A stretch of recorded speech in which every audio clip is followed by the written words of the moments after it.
We're out of time. Take care. Coming up next, George Rodriguez, QAM Sports Time is 10 o'clock. Live, local, and the first in Florida with an HD radio digital signal. We are Sports Radio 560, WQAM, Miami, Fort Lauderdale. Here he comes in his SUV. Yes. Running bad, driving bitches right off the street. Hey, it's George Rodriguez, and he's not around. He's on his way to the station and barreling through your town. He's got a show to get ready for all you crank calling clowns. He's got a lawnmower sling blade, and he's ready to cut you down. The George Rodriguez Show, brought to you by Wallace the Waffle Whipper Waffles. Waffle, waffle, waffle.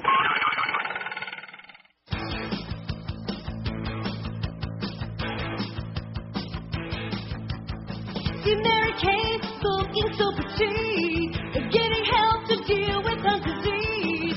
Dinner time, you will never find her ingesting anything. One twin don't eat, one twin don't eat, one twin don't eat. Yeah, one twin don't eat. Mary Kate Ashley is no fool, 'cause she eats and still is passing stool. All it takes is opening your mouth and let the food go south. One twin don't eat, one twin don't eat, one twin don't eat. Yeah, one twin don't eat. One twin don't eat. Won't you try to eat something sweet? Everybody, feed her some meat. Did you hear that? One twin don't eat. Because, let's continue the conversation on the air, why don't we? Whoo, nice segue. I don't even know where to start. Look, I got a full page of crap. We're working on the new poll. It's going to be about games inspired by dodgeball. Now, we were talking about dodgeball years ago when we were doing the show with Joe, when Joe was here. Miss you, Joe. I'm going to have to check in with him. I've been calling people that I haven't spoken to in, months just to play with that headset. You just talked to him? Uncomfortable. No, he's on my list of people to call. You know, I've only got so many hours in the day before I have to get back to really important things like smoking and passing out. But I forgot to call Joe. But now that I got the Bluetooth headset, it's like when you get a new phone or a new anything, you just got to use it. You know, and even though it's uncomfortable, it's like a torture device. Don't get the Plantronics M3000. Let me say it again. Don't get the Plantronics M3000 if you're going to get a Bluetooth headset. Get something else, something that doesn't hurt, something that isn't cheap and chintzy. Get the Ultra unless you have a Nokia, because it won't work on your Nokia. Or is it Nokia? I don't know. I like Nokia. Nokia? Nokia, they like to say, because it's Finnish or something. They're made in Finland. They're good phones. I like it. Just doesn't work with the Ultra brand, the smallest Bluetooth headset in the world. It's nice. It fits well. It doesn't need the little ear loop. It'll just stay right there. It doesn't look ugly like that other thing that I have, that Plantronics thing. It looks like it's almost as big as my phone.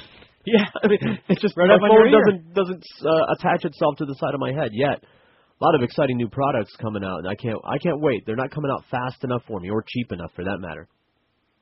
So we're going to be building a poll. Oh, it's kind of fun. We've talked about it before, but we never actually did a poll about it. Well, maybe we did a poll, but we didn't do it this way.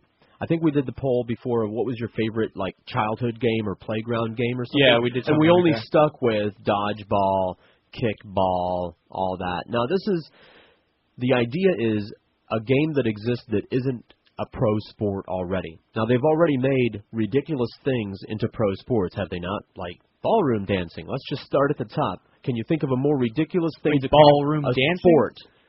Well, yeah, I guess you're right. There are professional ballroom dancers. They compete, do they not? Yeah, I guess you're right. That makes it a pro sport. Yep.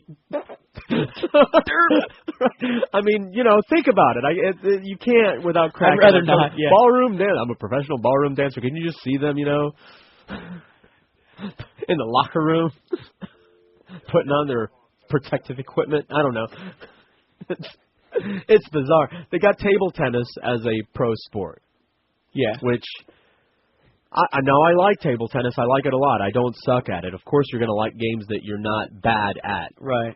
I'm not going to go so far as to say that I'm good. At that kiddie birthday party that I was talking about, there was some little old Cuban guy there challenging everybody and kicking ass. He had, I don't know what you call it, when somebody who can't speak English puts a spin on a ball, what do you call it?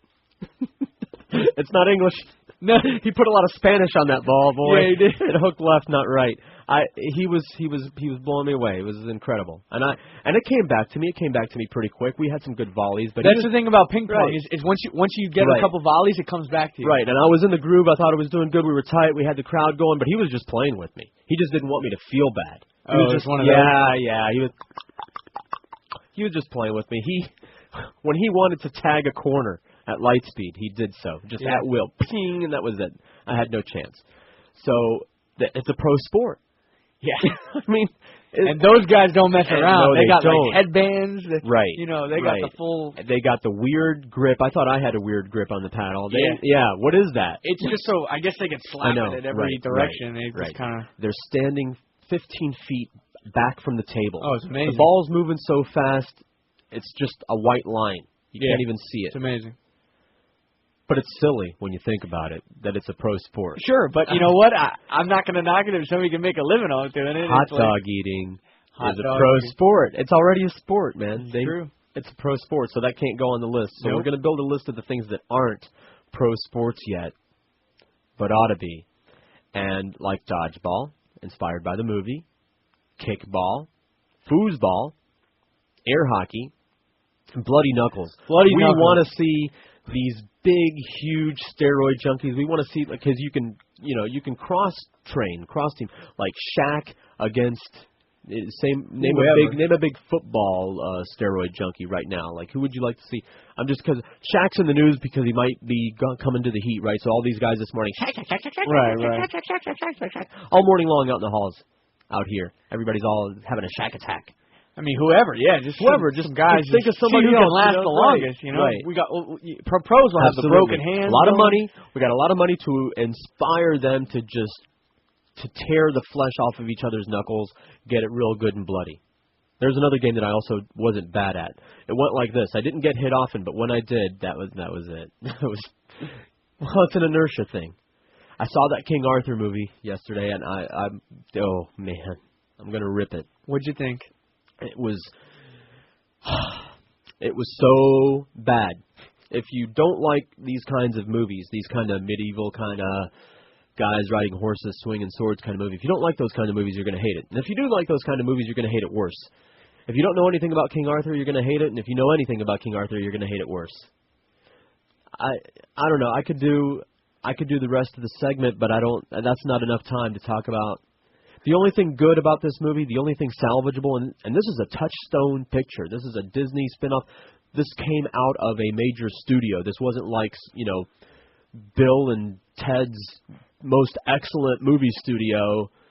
You know what I mean? Like some off-brand, which was the exact feel of it. It was low budget, like you wouldn't even believe. Really? Yeah. Totally low budget. Yeah, I mean, if you're going to make a movie like that, then do it right. No budget. It was so low budget. I was bothered by this at first until they started bothering me with just the total suckitude of the movie, that they presented it as a historically accurate movie, like new archaeological evidence suggests blah, blah, blah, blah, blah, and based on that, here's this. And it's got nothing to do with any kind of the legend or any of the, and I got a couple of historical type, King Arthur in history, or the historic King Arthur that I inherited from my brother. Right. Who was all into that. And it's just so far off from anything. And somebody could say, well, that was the old information. This is the new information. There is no new information in this movie, except that unless they were just using that as an excuse to totally throw away anything else. But all of the things that people, if you know anything about the King Arthur thing, like you've heard of all of the characters, even if you didn't care about the freaking story. You've heard the names of the knights. Or right, well, yeah, people tell you the story. There was a handful of the knights, like maybe half as many of the names that you're tired of hearing, they were in there. They're dressed in a mishmash of crap, totally historically inaccurate, just like stuff they had laying around. See, that pisses you off because they say, this is a historically accurate movie. They kind of pitch that to you up front. And then they proceed to be non-historic all the way through, continuously. They put dates up there like AD 452, like, ooh, wow, they really know, they did their research. No, they didn't. They're off. They're completely off on all of the events that happened. based on any of the books, not just the King Arthur books, but how about just regular old history books? Totally off. They didn't have Morgan Le Fay on there. You saw Excalibur, didn't you? Did you ever see that? Shiny armor sex?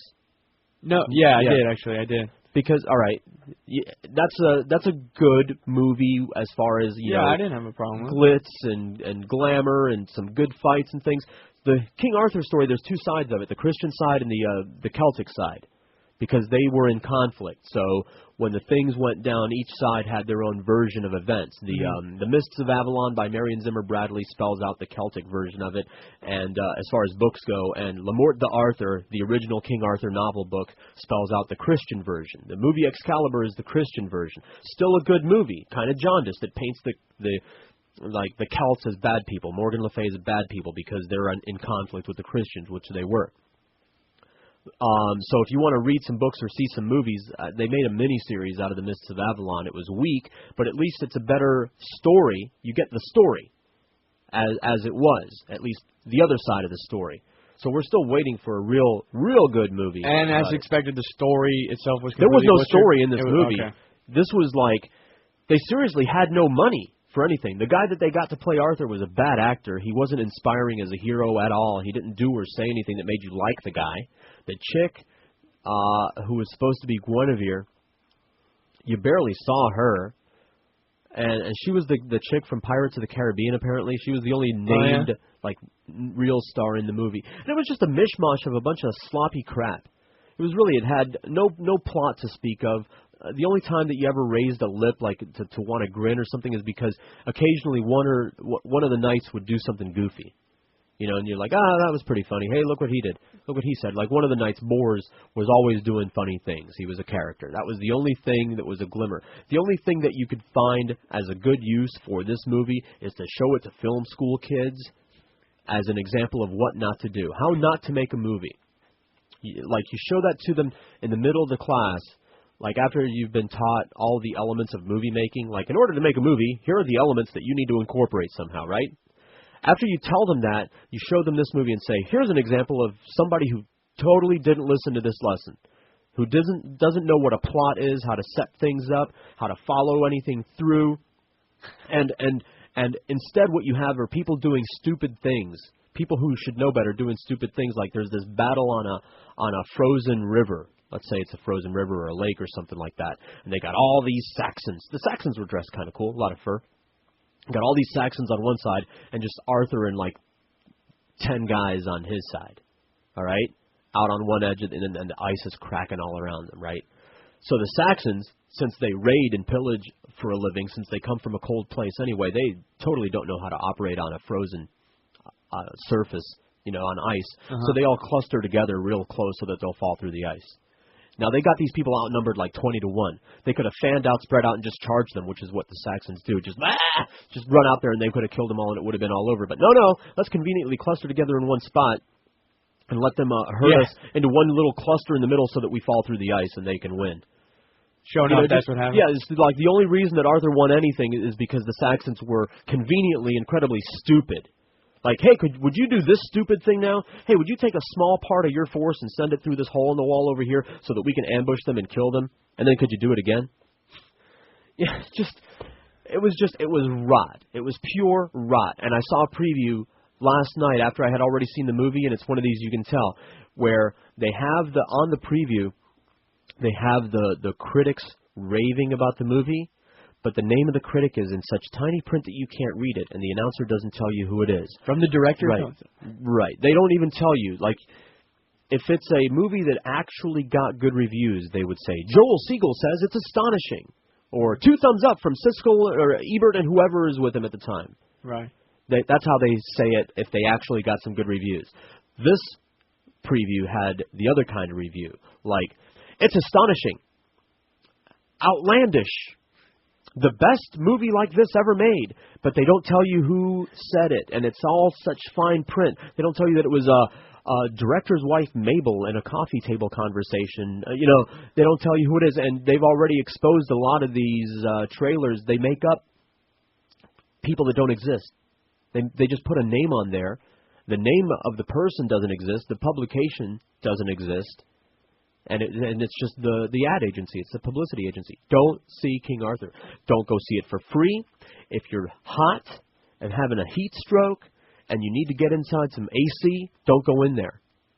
If you're a starving Ethiopian and they're offering you free food inside the theater if you go see this movie, starve.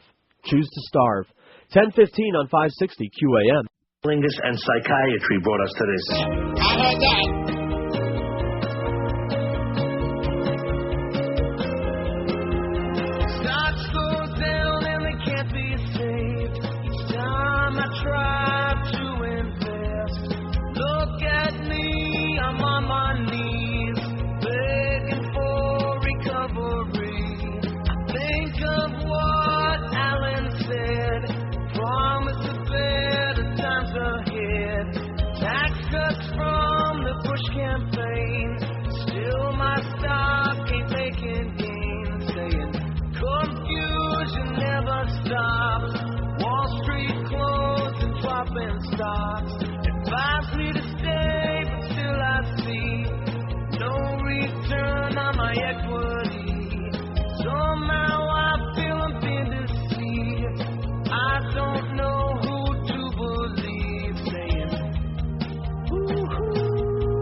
$1020 560 WQAM 5670560 is our number in Dade and Broward. Pound 560 is free if you have AT&T wireless.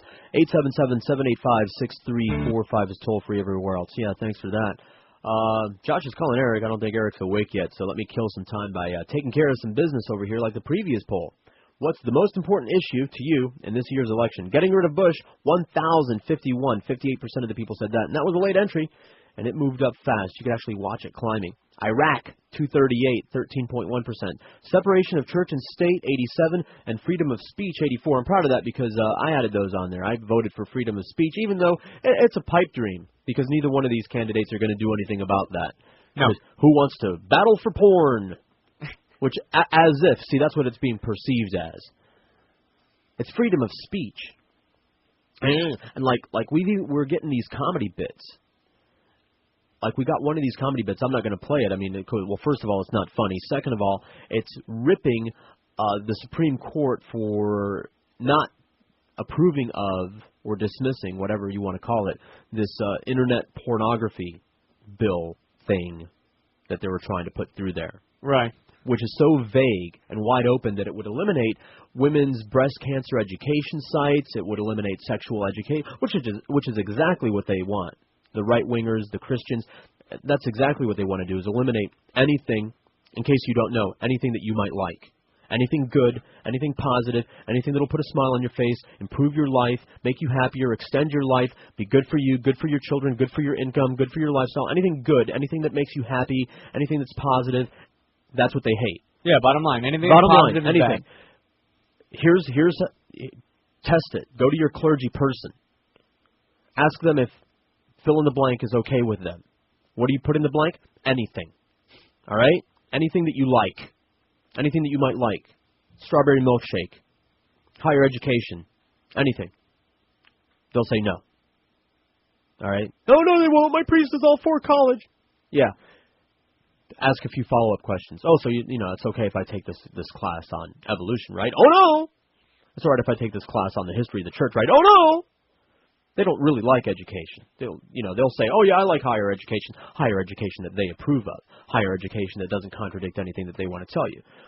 That's what contradicts. You know what contradicts them? Everything: reality, happiness, freedom, independence, a real relationship with God, if that's what you want to have. They hate that too. You got to go to them. You don't know how to have a relationship with God. So that's the internet thing. We have bits ripping that. Nobody understands what freedom of speech is all about. Oh, the kids. Yeah, I got kids and they're girls, and I'm overprotective Cuban, as a matter of fact, if you want to get right into it. I don't want my children exposed to things that I don't approve of. Guess whose job it is to see to it that happens? Mine. Right. Mine. You got stories from the concert we're going to get to, and they have to do with kids. No excuse for out-of-control kids. There's something that won't happen. You know, I'm like as far from perfect as anyone can be. But here's something that won't happen. My kid is not going to bother you. Child one never bothered anybody. I saw to it. It's very important. Child 2 is not going to bother anybody. God forbid my child should become an inconvenience in someone else's life. It's not going to happen. But other parents, you know, I can't say the same thing for them. Oh, thank you, Miguel. What the hell? I just thought... What got that reaction? Nudity? Okay. Not his. He's over here, I hear typing over here. I'm trying to do a talk show. I can't pay attention to what's going on over here beyond my peripheral vision. I hear typing going on, you know. I hear. I don't know what's going on. I look over at the computer screen and here's nudity. Whose nudity is this, by the way? That's Cameron? That's Cameron? Oh, her video. Her S&M video. That's right. I was seeing... news stories about Cameron's S&M video. I just hadn't seen the stills from it, and there it is. I don't know what beaded curtain girl Eric is going to put up. He's going to surprise us with that, but I did send him a couple of candid photographs of Paige Davis, who I never knew before I got this Star magazine with the report on her. She's the Trading Spaces woman. Right. See, I've never seen that show. Don't even know what it's about, Trading Spaces. Is it some home show? Like I don't know. Home improvement. So Miguel says yes, it's a home improvement show. She's Miguel cute. knows. She's quite adequately cute, and apparently she was doing some fundraiser where she was. There's no like nipple nudity or anything like that, but she hiked her dress up. She was wearing a thong. She was raising money, so she did kind of a mock strip routine. Showed her lacy underwear. People were putting money in her underwear. Good for her. Now this is the kind of thing that she's annoying. Well, you know what? I don't hear her right now, so I like her a lot. I'll take your word for it that she's annoying, and I will continue to not watch that show. In the meantime, here's her ass. Now, the Star magazine, they do what I hate. We were talking about it on Wednesday last time I was on, this whole business that some people get to see things that you don't get to see, and it tears me up inside. I hate that. That's that whole freedom of speech thing. We are entitled to see it. If one person is entitled to see it, then we're all entitled to see it. That's how I look at it. I agree. Unless it's yours, all right? Like, say, Miguel, you take some pictures of your pregnant wife. You're entitled to see those, and anyone that, you know, they're your pictures. It's up to you. Now, these Star Magazine pictures are out there. They're out and about. Lots of people are seeing them. But the people that bought the Star Magazine, like me, instead they get to see this star over her butt that says oops on it. Tore me up. I went on a search, and I found her ass, and it's behind the beaded curtain. See there? If you do the time, if you do research, like, for example, like Miguel did, obviously did a lot of extensive research, finding the stills from this Cameron Diaz S&M video. He's working on it all night. I'm telling you. While his wife sleeps. That's how I do it. So I'm going to have to leave it. What? I'm going to have to open up a new Explorer window because I want to bookmark this one. I didn't hear that. But he said that's how she got pregnant. Yes. Well... The real story's funnier, but let's just go with that one right now. I don't want to go into that. So anyway, for those of you who watch Trading Spaces, Paige Davis is right there, and we still haven't worked on the new poll yet. But here's what I have so far for the new poll, and it will be up there eventually. You spoke to Eric? I did. You told him to pick somebody? Yes. Okay. I have no idea who it is. He's going to do the beaded curtain first, then the poll. Oh, I think we should do the poll first. All right. Well, let's start talking about the poll first. At least let's start setting it up and taking some names on here. Which game would you like to be made? Which game should be made into a pro sport? That's what I'm trying to say. And we've got dodgeball, kickball, foosball, right? Air hockey, and bloody knuckles. All right, and we'll take more calls and more suggestions as the day proceeds. 1027 on 560 QAM.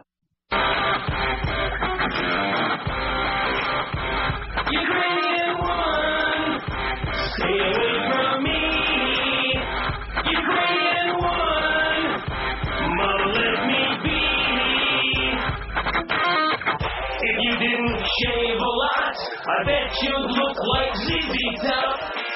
In your beard you got fleas, your bulge hangs down to your knees. Now one, get away from me. You ready in one, what's in the DVDs? You ready in one, I said get away. You ready in one, bigger than a Chevrolet. You're built just like a rock. Wouldn't be surprised if you were a jock. You kinda smell like routine Chewbacca. You can look just like Chewbacca. Now, woman, get away from me. Iranian woman, what's in your DVDs? Ah! Anyway, so I picked the Beaded Curtain Girl, except that I don't know who it is. Well, I saved these pictures, and I knew who it was when I was saving it. Well, you'll give them suspense. But, like, the name on the file is, like, 00000 dash JPG. I forget. They're all numbered to us. It's either Dorothy Stratton or Nastasia Kinski with a bleach job. I have no idea who it is. Take It's your a mystery woman. Who is this girl? Let's have a contest. You know, if like somebody sees knows the picture and says, "Hey, is it so and so?" I might say, yeah. You know, and then maybe they'll get one of those WQAM employee-only shirts. Fantastic. While we still have a spare.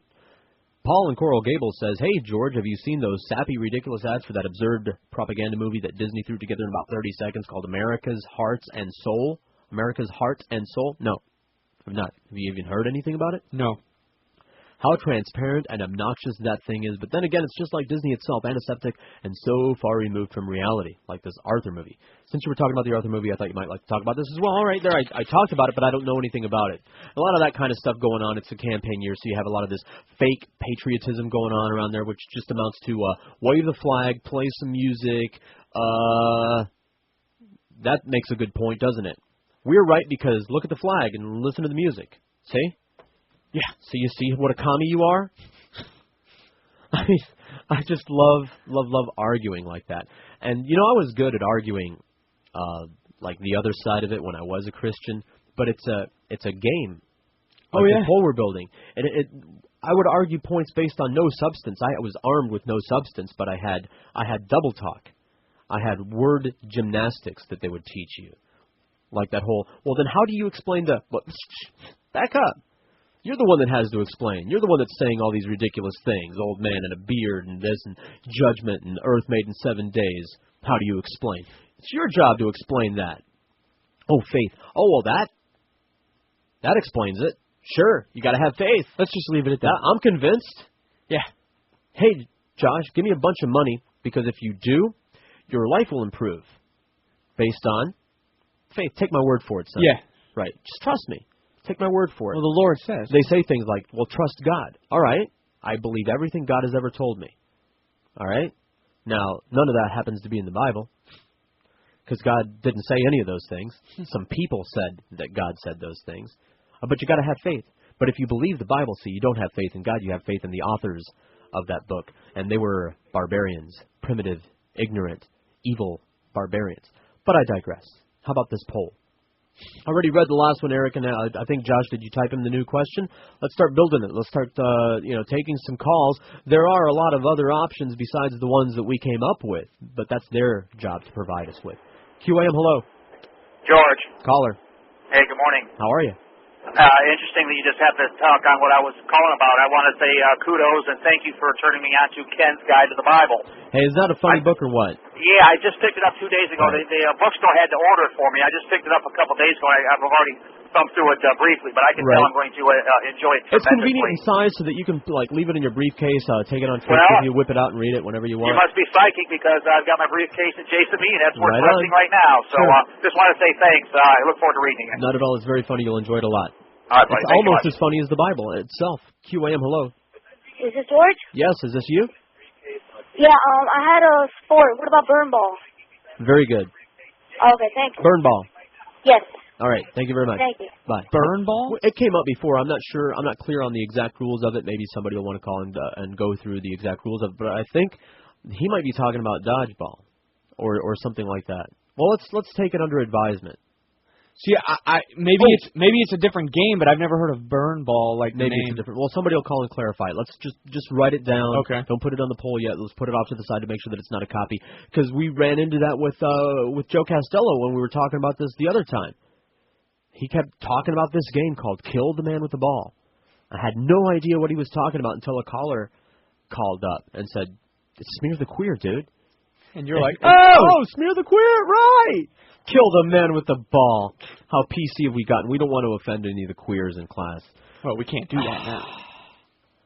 maybe if we got rid of all the homophobia and stopped beating up on gay people and stopping them from trying to get married and all that, then maybe we could actually have some fun with all the labels and everything. I saw Bill this morning again.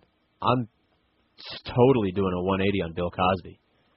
He turned into this really, for a comedy man, he turned into this real humorless prig for a whole lot of years. He started buying up all of the copies of Song of the South. He started doing this, doing that, and just being a real, What started that, though? I don't know. Where did that come from? He woke up one day deciding that he needed to be an activist and all of this stuff, and just really started pissing me off and pointing fingers at me. I didn't do anything to anybody. Don't point your finger at me. I didn't own any slaves. I didn't benefit from any existence of that. Louis Farrakhan says, no, if you're white, you benefited from the system that exists. No, I didn't. I just got here. Didn't benefit from anything except my own, not as lazy as somebody else's ass. I am lazy, but not as lazy. You know what I mean? He's just getting old and he's mad. I know Josh is lazy, but we're all lazy. We're slackers over here. We're American slackers. Like when we get the Japanese exchange student, that's going to be lesson number 1, how to slack. The Japanese are all industrious, They're busy beavers. They do things with honor and conscientiousness and attention to detail, and we're going to try to erase all of that from her life. Yeah. We're going to teach her to slack, how to sit, how to sink into the couch. Yeah, that's all fine and dandy, but everybody likes to be lazy. We're going to teach her how to watch TV hard. Who doesn't like to just, Right, to soak in. Here's how to eat and watch TV at the same time. We call it multitasking. Yes. Over here. And if you want, you can listen to your Walkman while you're watching TV and eating. And we're going to teach her how to decide who has to get up and refill the drinks. How to play rock, paper, scissors. Nah. Yeah, we can't do that. I had to show Boca Brian how to play that during lunch last week. He didn't know? He didn't know how to play rock, paper, scissors. On. Like, how do you solve disputes if you don't know how to play rock, paper, scissors? With violence? Bloody knuckles? He'd never even heard of it? Didn't know the rules of it. And it took me a while to teach him, too. I'm embarrassed at how long it took me to teach him. I've never heard of that. Well, me either. And it, not just teach him how to play, but, the concept. It's like, well, so why don't you always choose paper? Because rock beats paper, man. We kept going around in circles. No, paper beats, right, yeah. Sorry. I was doing a Boca Brian there, yeah. His confusion was starting to flow upstream. Yeah. It was starting to confuse me. QAM, hello. Oh, sorry, wrong button. QAM, hello. That was the Howard Dean line. QAM. George. Yeah. Clarifying burn ball. Oh, thank you very much. You get a racquetball court, and you got 4 or 5 people, maybe more. Okay. Oh yeah, Miguel's you throw the ball. accomplished. You throw the ball at the wall. Right. It comes back. If you drop it, you got to run to the wall, and they can peg you if they throw it at you before you hit the wall. All right. That's pretty much it. And then you get free pegs for someone who's gotten hit 3 times. All your friends get pegs out. That actually sounds like fun. Yeah, I played the other day at a park with some homies. Yeah. Got some welts. Yeah. All right. Totally. All right, Badges. Man. All right, man. Take it easy. All right. Put burn ball down there. No, that's the same as wall ball. Is it? Yeah. These are new games to me. That's what I called it when I. All right. Well, we burn play ball it sounds better. in recess. It burns. Burn ball sounds better. Let's put burn ball down on there. I want to see these millionaire steroid junkies playing bloody knuckles to see which one cries first. See, arm wrestling, that's already a pro sport. Yeah. By the way, have you seen those arm wrestling outtakes when the guy's arms break? Oh. The whole arm just snaps. I mean, that's an accomplishment there. You need to take some calcium. QAM, hello. Hello, that guy was right about the burn ball. All right, good. It's on there. It's on the list. Pencil fighting. Pencil fighting. That's awesome. Put it on there. All right. All right, and by the way, you spelled foosball wrong, Josh, and I'm voting for it anyway. Eric will fix it. I'm pretty sure it's Foos. I don't think so. Like a foosball table? Foosball table, right. Yeah, I think it's FU. That's like fuseball. No, I think it's... I'm pretty sure. QAM, hello. It's yes, Foos, Foos. Do a search. Google it. Hello. Yes, good morning, George. Yes, you're on, sir. Yeah, Battle Ball. Are you familiar with that game? Maybe by another name. Why don't you explain it? Basically, just a group assembled in a gymnasium and just tried to wipe out the wimpiest guy with volleyball. That's dodgeball. Yeah, but this was Battle Ball. Well, no, it's dodgeball. And you're burning too many dupes, buddy. No, I'm not. Yeah, Not way really too not. many. No, I'm not. No, I'm not. That's dodgeball.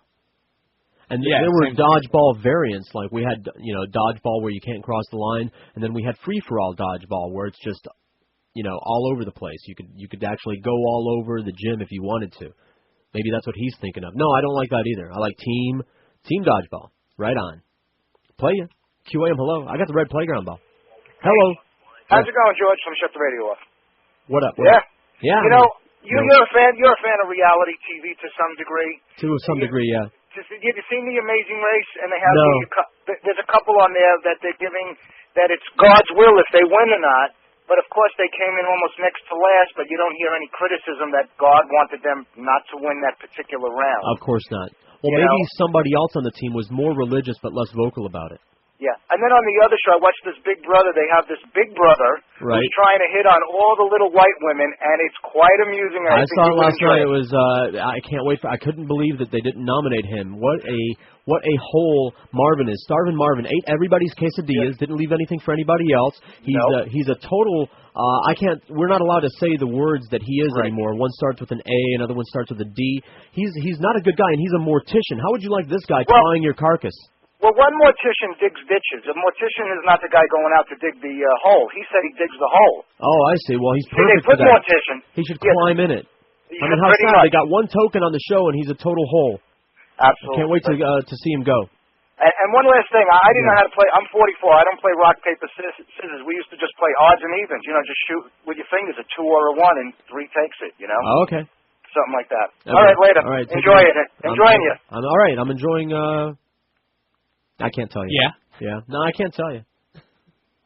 I'll tell you off the air. 17 till 11 on 560 QAM. Florida, but that's America's wing.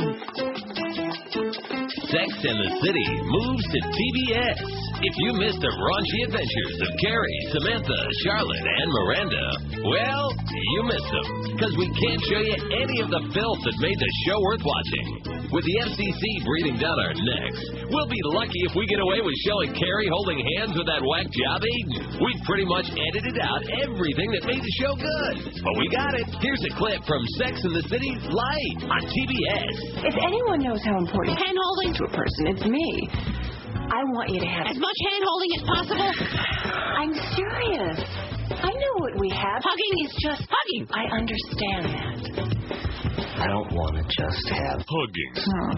You say that now. But when you're riding a all day, wearing bobby socks and high tops, you see some sexy Canadian extra in a slave girl outfit, feel free to give her a high five. The cast of Sex and the City would like to personally thank Janet Jackson for single-boobedly changing the fabric of porn on TV. Oh, my knees are getting hard just thinking about him. Sex and the City on TBS. Look for the QAM van today. Whoa, thank you very much. 2 till 4 at the Hooters. I'm going to have to do something about that. It's going to drive me nuts. Keep scaring the hell out of me. 2 to 4 at the Hooters in Doral. Stop by for specials on Miller Lite. And to win Marlins tickets, that's at the Doral Hooters, 87th Avenue from 2 till 4. Then tonight from 8 to 10, WQAM will be at the Old Cutler Oyster Club. Say that 5 times fast.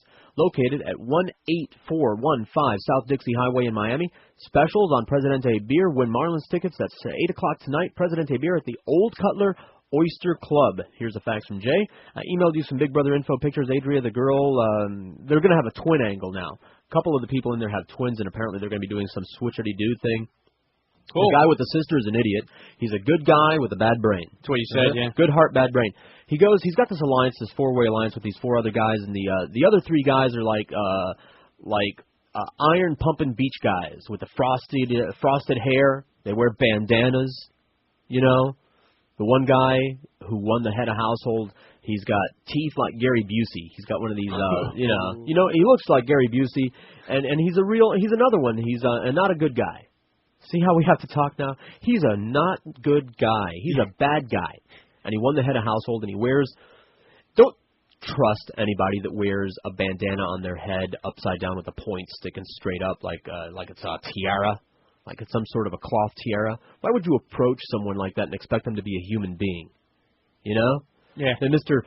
Pex, Mr. Beach Guy, which is all, that's fine. We're all really impressed that, that you're pumping iron and everything like that, but you're not a good guy.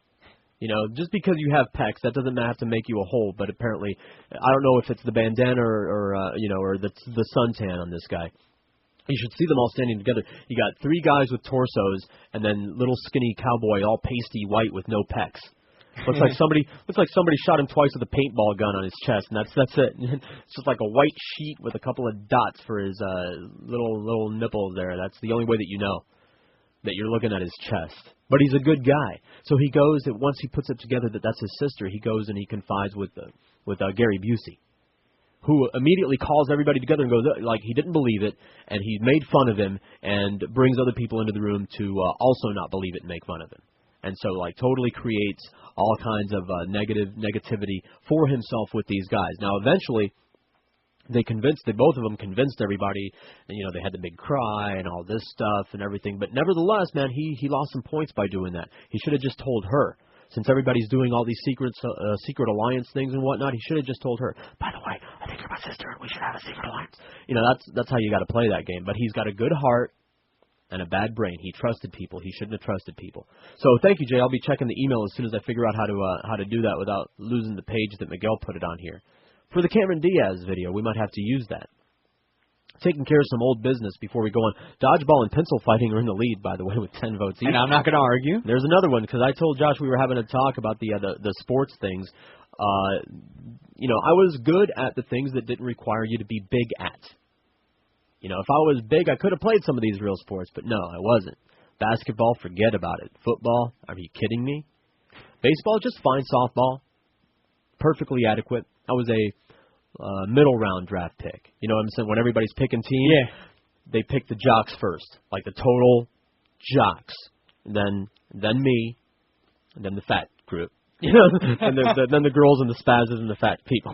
You know, I was in that middle group, the I don't suck, but I'm not a jock group. I was just fine. It's just baseball, softball, all that was boring. Anything where you got to stand in the sun and wait, not for me. Golf, baseball, softball, any of that business, stand and wait for your turn to do whatever it is that you showed up to do.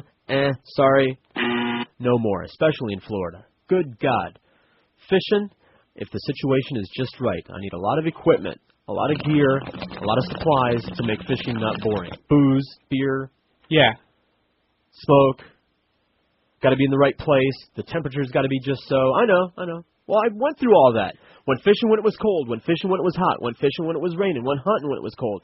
All of that. It's a pain in the ass. Yeah, I'm not big on fishing just because it's just patience. Right. And let's face it, it's boring unless you dress it up. Better have a Walkman or the car nearby with a radio. You got music, you got a little alcohol. And you're in the middle of that, and you're thinking, you know what?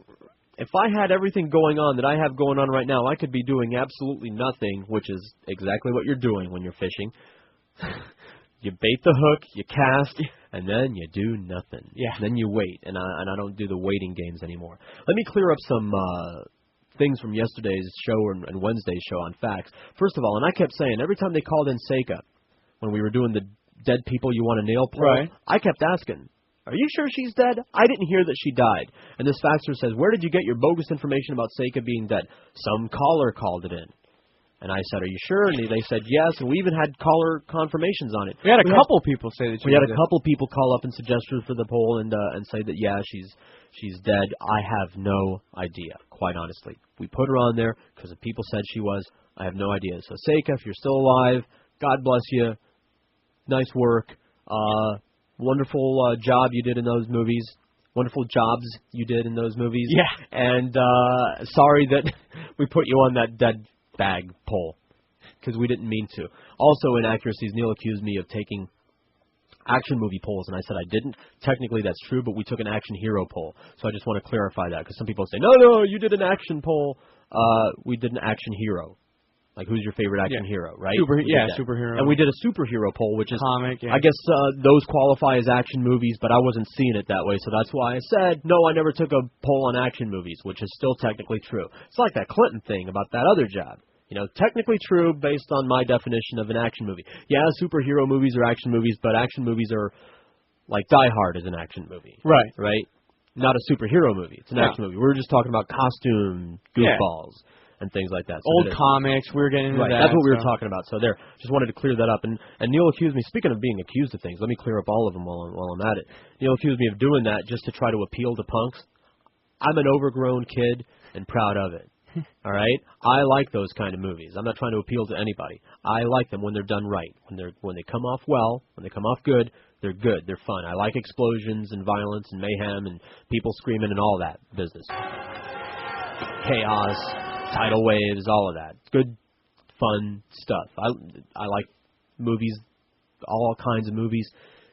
Like Glengarry Glen Ross, just talking if it's good. What I wanted to correct is the guy that called yesterday about The Godfather and Scarface. First of all, don't you love it when people tell you your opinion or presume your opinion? And the guy says he was first of all, what an idiot. He's having an argument with some other idiot, more of an idiot than him, about which is a more accurate gangster movie, The Godfather or Scarface. All right?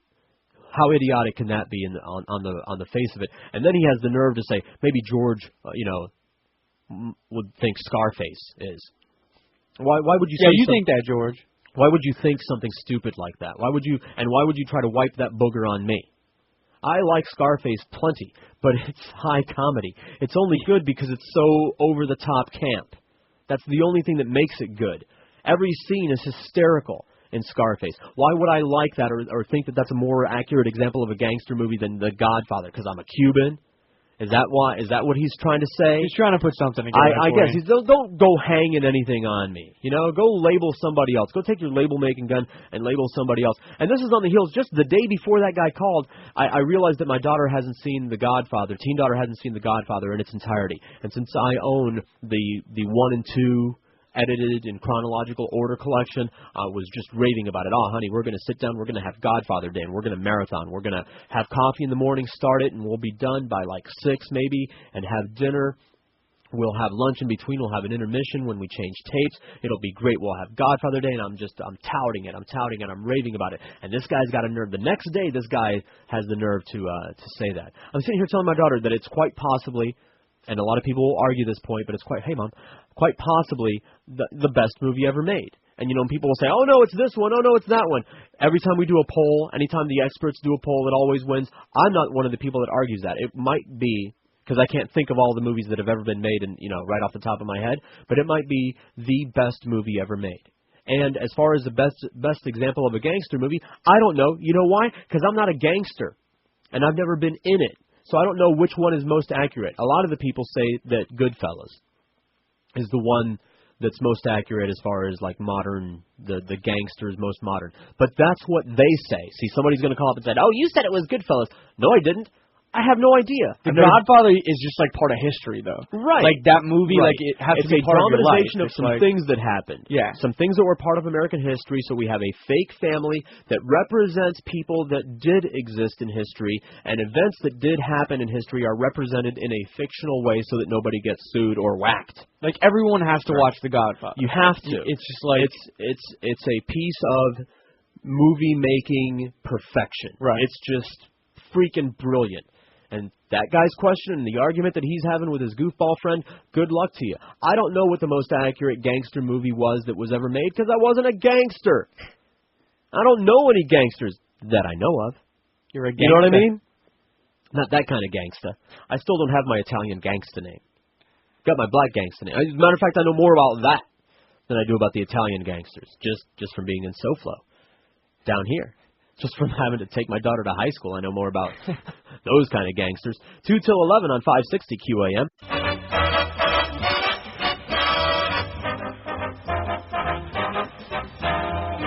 Have $1 million weekend.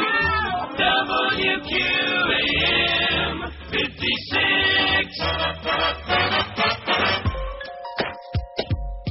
The price lifted, shifted higher than the ceiling.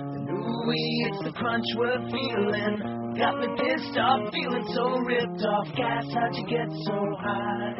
Gasoline, how'd you get so high? Gasoline, how'd you get so high? How am I gonna fill my tank that's dry? Gasoline, how'd you get so high? Now everywhere you go, when you're out of luck, 'cause every gallon seems to be over $2. Sure, it's making good money for our economy, but it's really like taxing us all illegally. Now see my SUV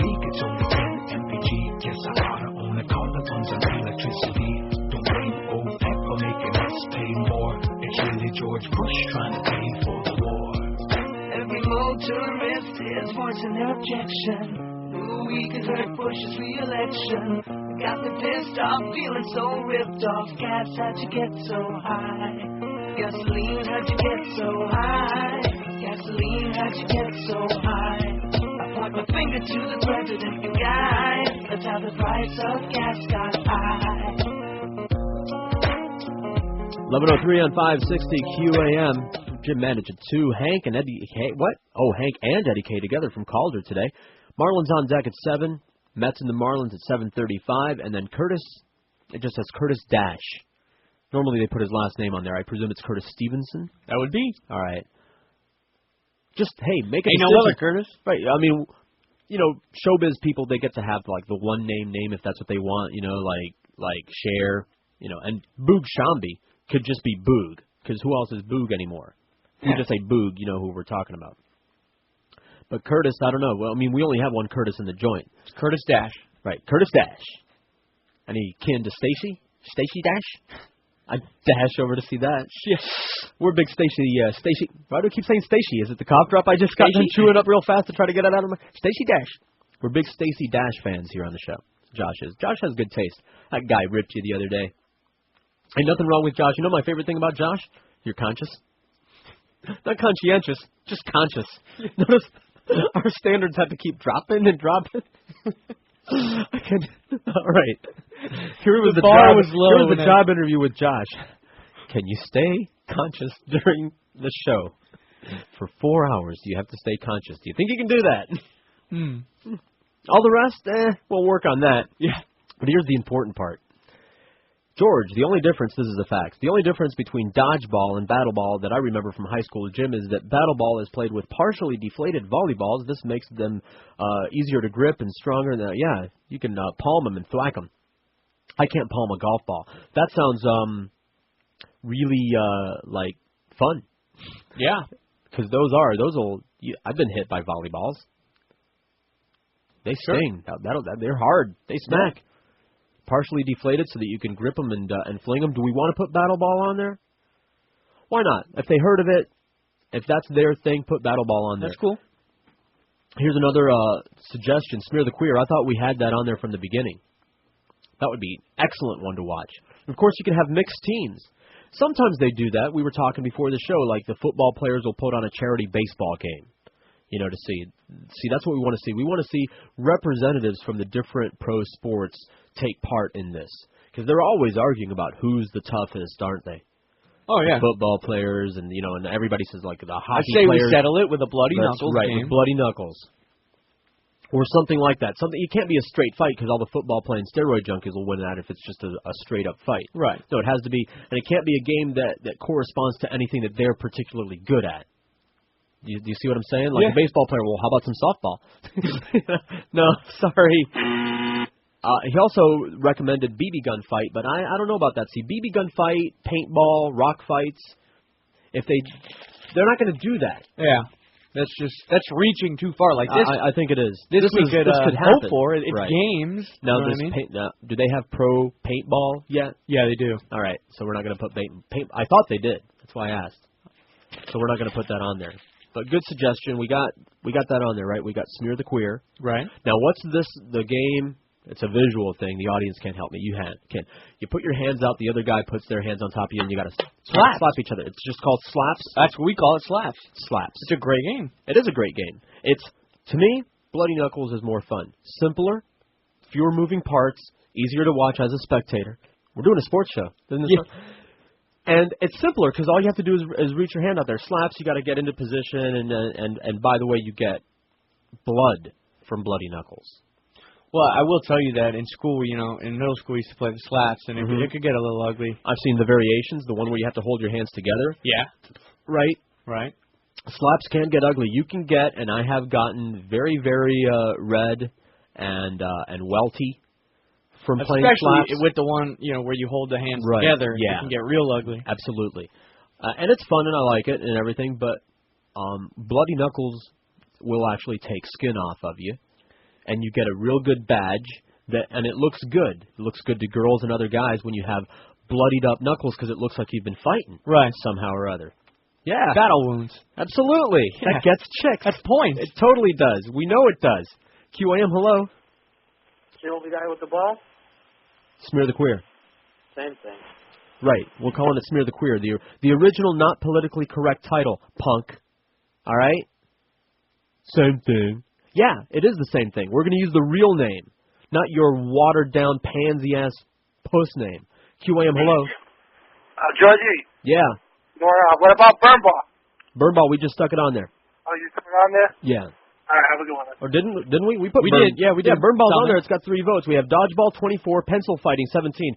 I want to see that. I had an Abraham Lincoln pencil that was unbeatable. Oh. But I made the mistake of saying to one of the punks, you know how you have the whole punks? Yeah. The real bunghole punks that just, they don't play anything fair. They're the playground bully. They're not just the playground bully, but they're the, we're going to ruin everybody's good time guy. Yeah. And I'm bragging. I mean, it had notches all over it. It was a veteran of many, many undefeated, pencil fight battles. You can only be defeated once per pencil. Got it out of the slot machine, Redland Elementary. It was a gold-colored Abraham Lincoln. We had the president's names on them. And Abe was undefeated, and I bragged about it within earshot of one of these punks while I'm holding it out in a pencil fight with somebody. And he comes over with his hand and karate chops it in half. Just to be a big, fat, swollen D. You know. And that's, you know, he was the guy that he would push girls, you know, into walls and, you know, is that kind of guy. Oh, there you go. So, yeah.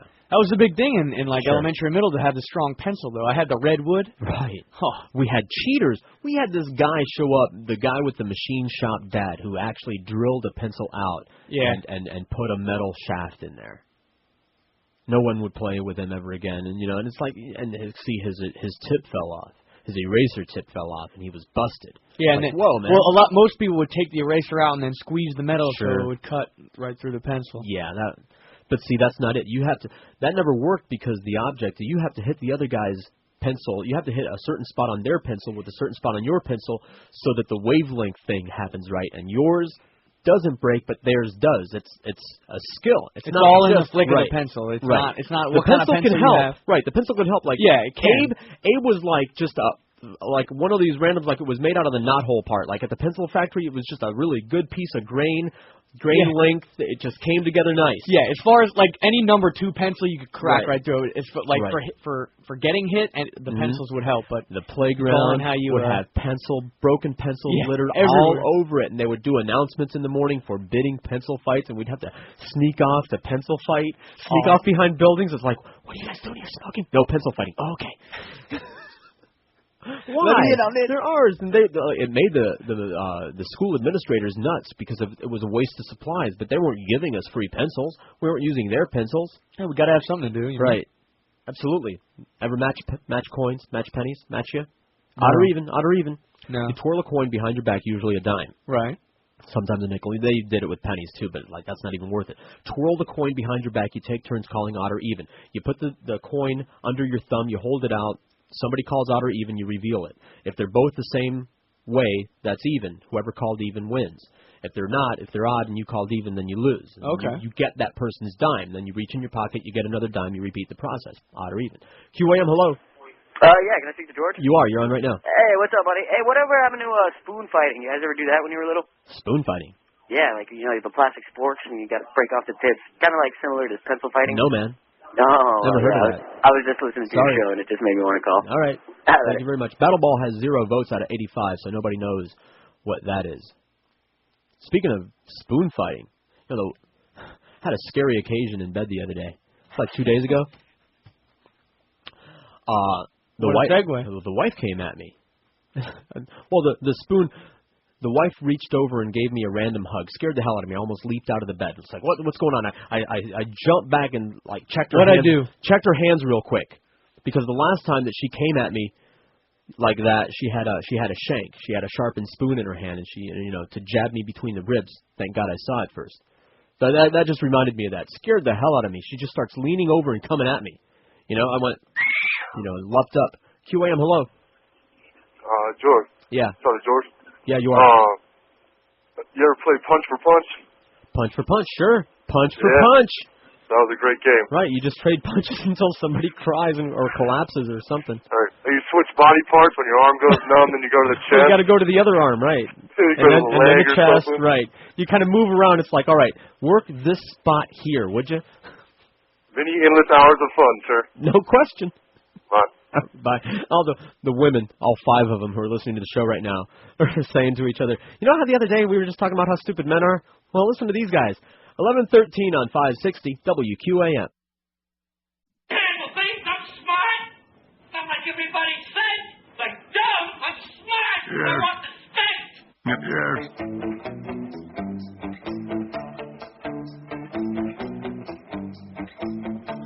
Jen has got a twin, and they both like to have a good time.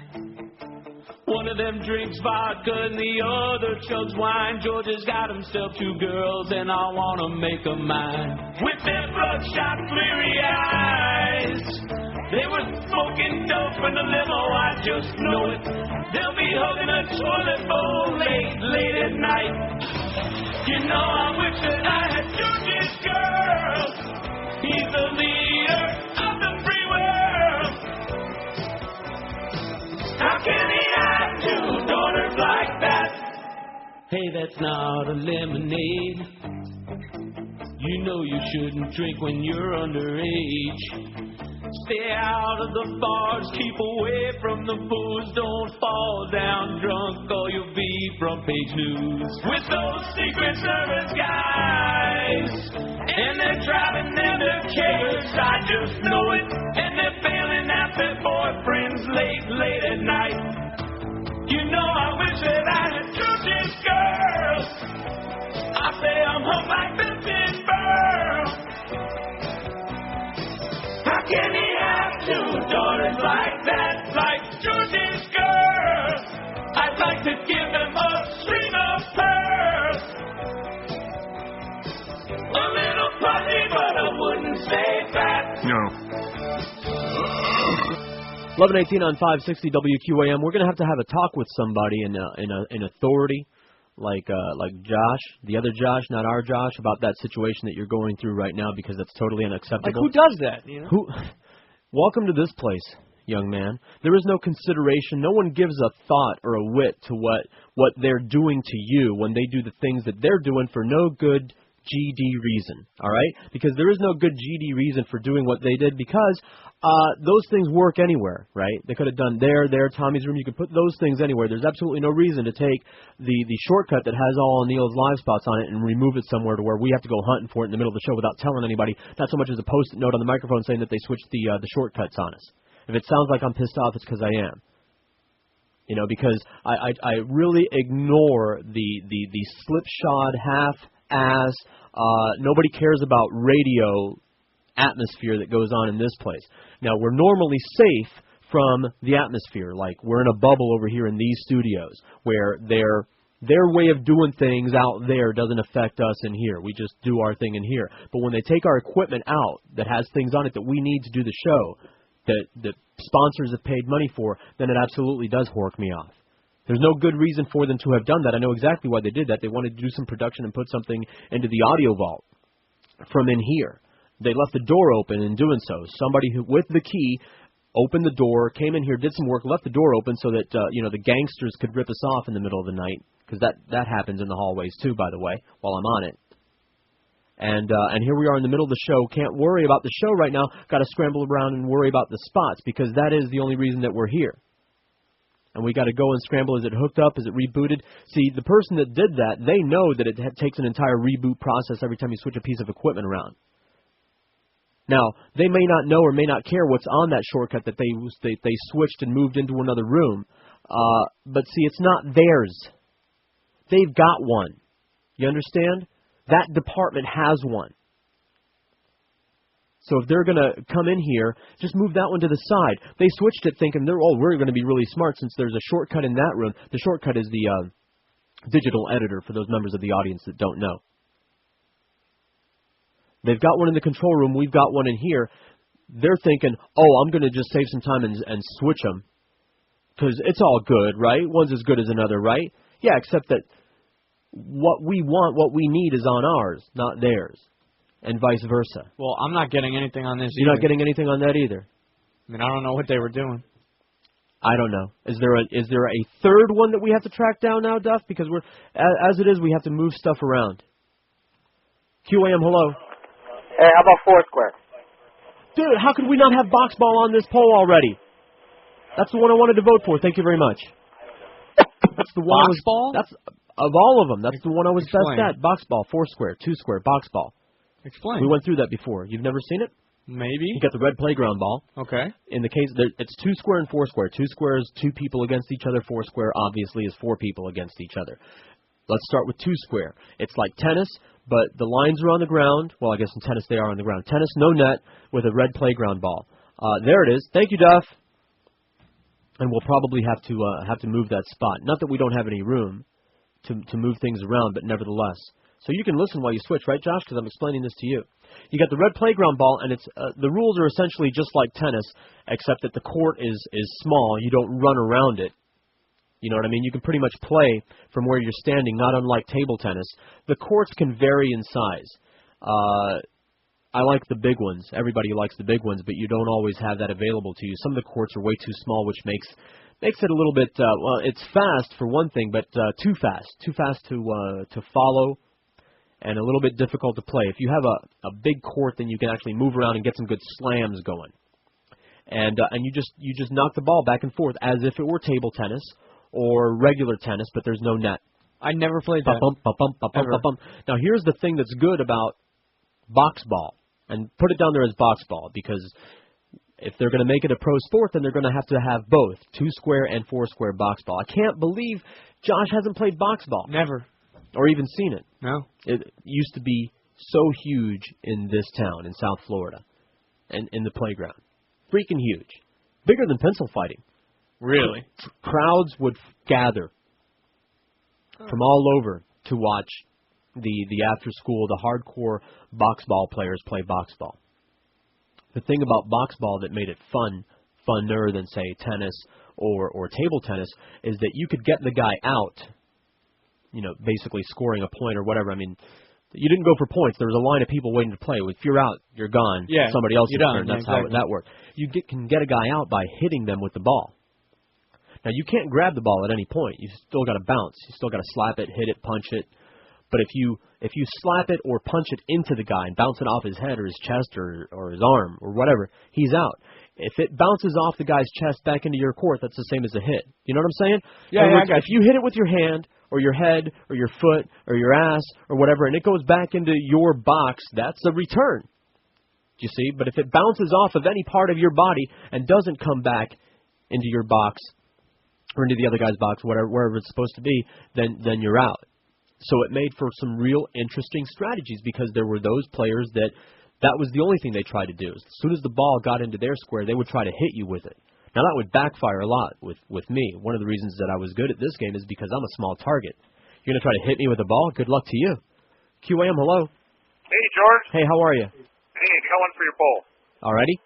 Well, we used to, as little kids, tear a sheet in half, like a bed sheet, and tie it up in knots. No. And then wet it. No. Get it all wet. No. And play ragtag on bicycles. In other words, ragtag. Yeah, ragtag. And Never played it. You would aim for the guy's front wheel. Sure. And never heard of it. Get that thing caught in his wheel. He'd go tumbling over the handlebars. Right. But it sounds fun.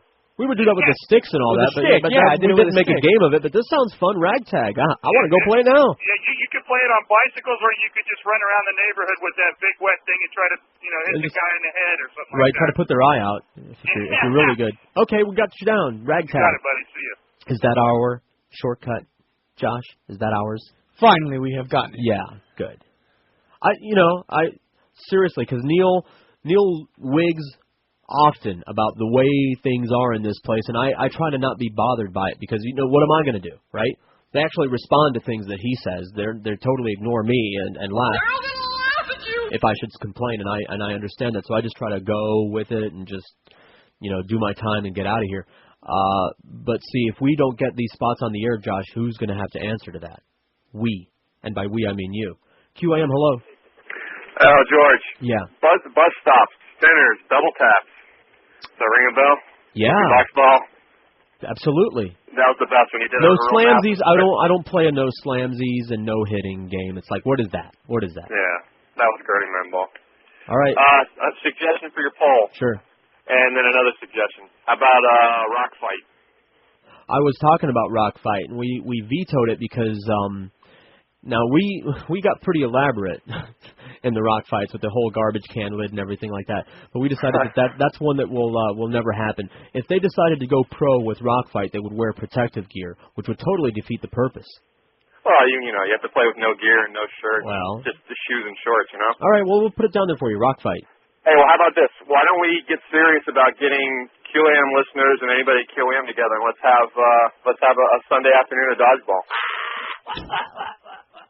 I tried to get these guys together for some downstairs. We have a really good spot where we could play roller hockey down under the building, the underground parking over here, the underbuilding parking. Very smooth, that really smooth concrete, polished smooth concrete. It's covered. It's got walls on two sides, so we actually have a backboard for the roller hockey ball to bounce back off from.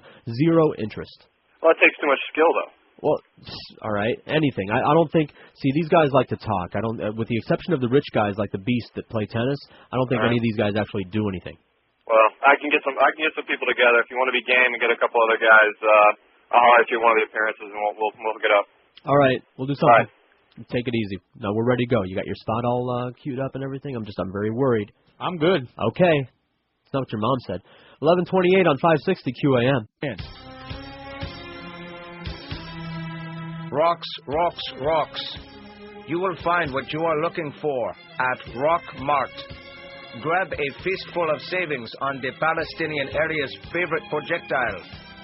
Protest in style with an assortment of fine igneous and conglomerate rocks. Many sizes available. Pelt with pride with our handsome selection of metamorphic rock and new imported granite chunk. Toss in fashion with a fabulous selection of limestone and shale in the latest new fall colors. Plus, browse our last-minute summer clearance specials on sticks and bottles while supplies last. So, for rock-bottom prices on the Palestinian area's favorite projectile, fling in today to the Rock Mart for a fistful of savings. There's one just a stone's throw away from you. 28 till 12 on 560 QAM. I'm sorry I resisted that whole rock fighting idea. Now I'm into it. I'm just thinking about it. You could have a dream team. We could assemble a dream team, and if the Palestinians put a team of 12-year-old kids together for it, I'd still put my money on them. And we could have The Rock could be a member, right, of the dream team, and I know who could announce the games. The Big O. Rock solid. Rock solid. Rock solid. That's like a direct hit right there. Is he doing that? Is he doing those things on purpose? And by the way, the rock fight rules are all real simple. The only protective gear that you're allowed, I already thought it out in my head. The only protective gear that you're going to be allowed is like a goggled helmet. Just to be fair. Okay. A helmet with goggles. Could it be like a bike helmet or a motorcycle helmet or something like that with goggles? A trash can lid as a shield.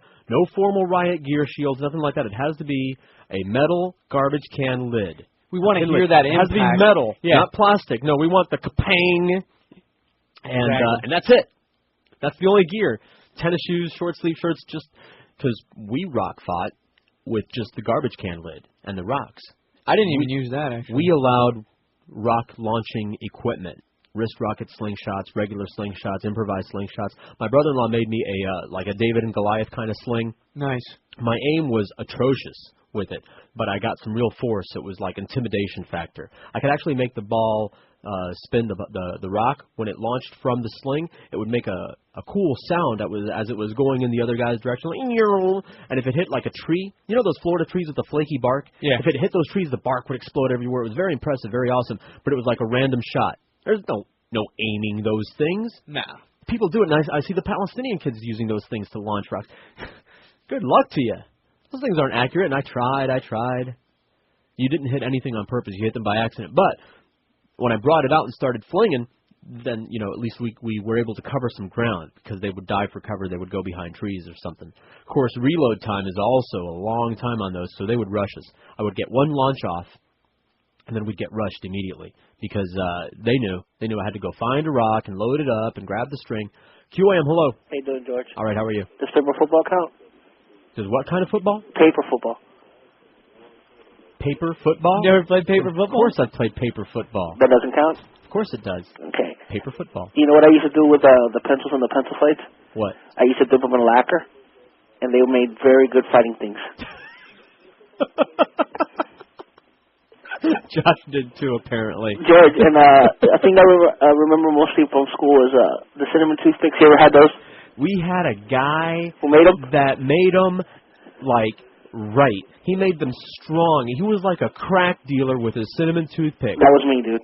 Was that you? I had So this guy was a blonde-haired redneck. No, and he had to put gloves on and everything. The funny thing about him was that he would keep them in a baggie. This was in the Wrapped days in before tinfoil? Ziploc, and keep them in his pocket. And he would always burn his leg because he would leave them like the bag would have the oil already in it. That's why we liked his product so much. Because it was seep through. They were oil soaked. When he handed you a cinnamon toothpick, it was dripping the cinnamon oil. You see. Well, when I made mine, I had to put on the gloves that my mom used to dye her hair, and used like pincers and everything because it used to burn if you didn't go wash your hands right away and like rub your face or something. See, you look young. You sound young, so you probably don't remember. No, George, I'm about your age. Oh, really? So Yeah. you remember how popular Now and Laters were? Yeah. Especially with the brothers. Yeah. You got any Now and Lighters? Yeah. George, No, the new superstar on QAM has to be Elmo, dude. Have you heard him? Have you heard him? Elmo? Yeah. No. That's the new traffic dude. He is the funniest thing. I thought Mark Maddox or whatever his name is funny. Mark Morgan. Yeah. Hi, Mark Elmo. Morgan. You got to get some Elmo drops, dude. We have a guy named Elmo. Doing traffic like in the afternoon. He is the funniest thing on the radio. All right. Okay, George, take care. Hey, there's a project for, I don't know, do you have any contacts in the afternoon? Yeah, we'll see what I can do. All right, Elmo. QAM, hello. Yeah, I want to make a suggestion for a ball. All righty then. Give it to you now? It's us, yeah. It's us. You're on the air. All right. We don't wait around. Back in the days, I'm not that old. I'm 23 years old. All Back in the days when I was in school, the game that I used to like playing the most was spoon fighting. See, somebody else brought that up. How do you spoon fight? All right, check this out. Yeah. Pencils was a little too expensive when you're 7, 8, 9, 10 years old. So what you do is in the cafeterias, the sporks, right, the spoon and the forks had 4 teeth, right? It did? Yes. I only know about the 3-tooth sporks, but... Well, I don't know if it was 3 or 4. Whatever it is. Okay, whatever it is. That extra tooth costs, another 1/100th of a cent per sport. So then what happens is, it would be my turn. I would get the other end of the spoon, and just like pencil fighting, I'll try to knock a tooth out. Sometimes you'll knock the whole spoon out. Sometimes you'll take 1 tooth out. Sometimes you'll take 2 teeth out. 2 teeth out. 2 tooth out. Yeah. The whole thing is trying to eliminate all the teeth. All the teeth. Never heard of it. All right, we'll put it down, man. Spoon fighting. Yeah, I mean, he's the second guy to call it in, so... Then it's verified. It's got to All be true. Dodgeball is winning. Do you think possibly because of the movie, or do you think that's sincere? No, I think sincere. I mean, it's a fun game. I don't doubt it is. Nobody a fun doesn't game. like to play dodgeball. The girls. You know what I mean? No, I mean, even all the girls together. Please. I mean, not they against hated guys. it. They whined the whole time. They would huddle Well, in they the kind of corner. just stand in the back and socialize. But then you'd throw a long ball and, peg them in the leg Listen, or something. So. with the exception of, you know which girls I'm talking about, that we got into it, with the exception of them, the Jockettes, which, love them, but we're not allowed to. They don't want us anywhere near them. I'm thinking back on this one Jockette I used to hit on continuously, and I just couldn't understand why she wouldn't go out with me. We had so much in common. She's cute. It's like, and then like, it no, hit you. no, turning me down. It hit me way later. Yeah. After the growth spurt, she wound up to be 7 feet tall and got all manly in the face. Then it hit me. It's like, oh, she should have just said. But I don't even think she knew at the time. Probably not. Because it was like high school, early high school. Yeah. But the Jockettes were the only ones that didn't forget playing. The other girls didn't play. They just huddled. They looked for an excuse to be out They would actually Yeah, look for it. They would wait for somebody like a wimp, another girl or a skinny-armed wimp on the other side to launch an air ball, and then they would go and let it hit them. They would go out, they would just reach their arm out and go, I'm out, bye. But the Jockettes would play. Yeah, that's all. Not them, but as far as us normal guys, dodgeball was fun. Absolutely. Even the little guys like me could get into it because there you go again, small target. I actually, it kind of balanced out. I couldn't launch no cannonballs. That wasn't me. I would hand it off if we had a big gorilla armed launcher on our side. I would hand it off to him because my balls are easy to catch. You catch the ball. I am a catcher.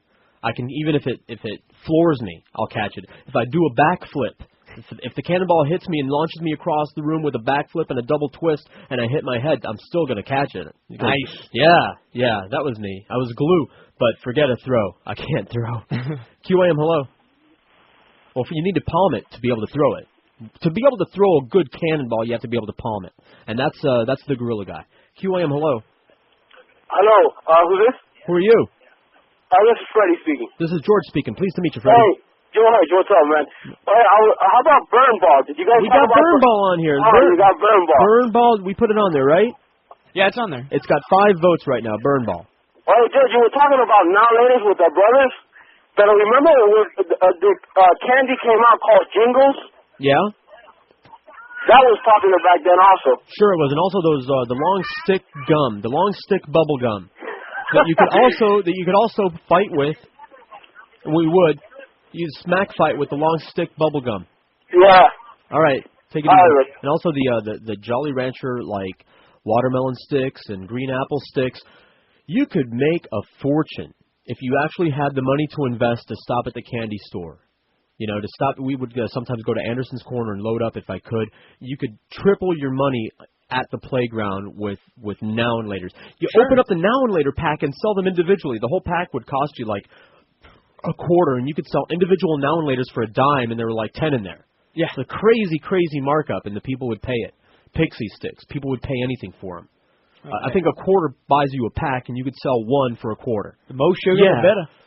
But I didn't have the technology or the parents that would. Yeah, we just have to have fun, sticks, and eat our own pixie sticks. So 45 for dodgeball, and I think it's sincere, and I think that would be a very good, another one to settle all the arguments. The hockey players, the baseball players, the football players, I think it all evens out in dodgeball.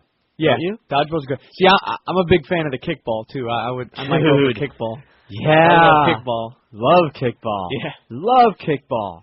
Kick it over the portables in school. And by the way, PE teacher, I don't care what you said. The only way you're going to get some real distance is to hit it with your toe tip.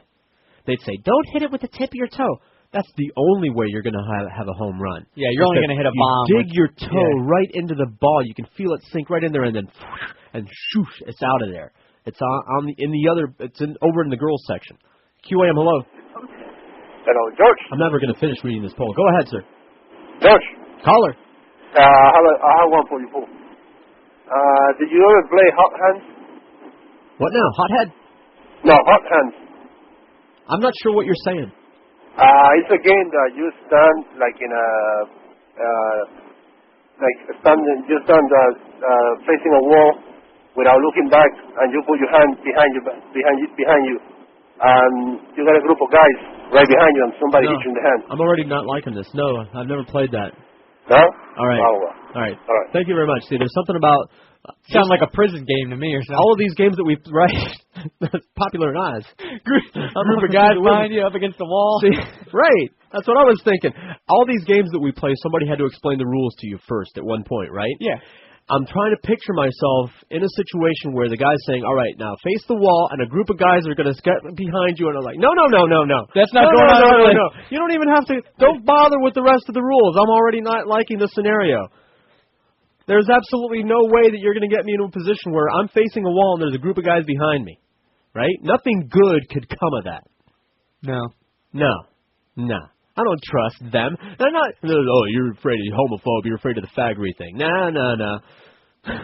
That's just the beginning of it. A group of guys behind you where you can't see them, they're going to do something to you.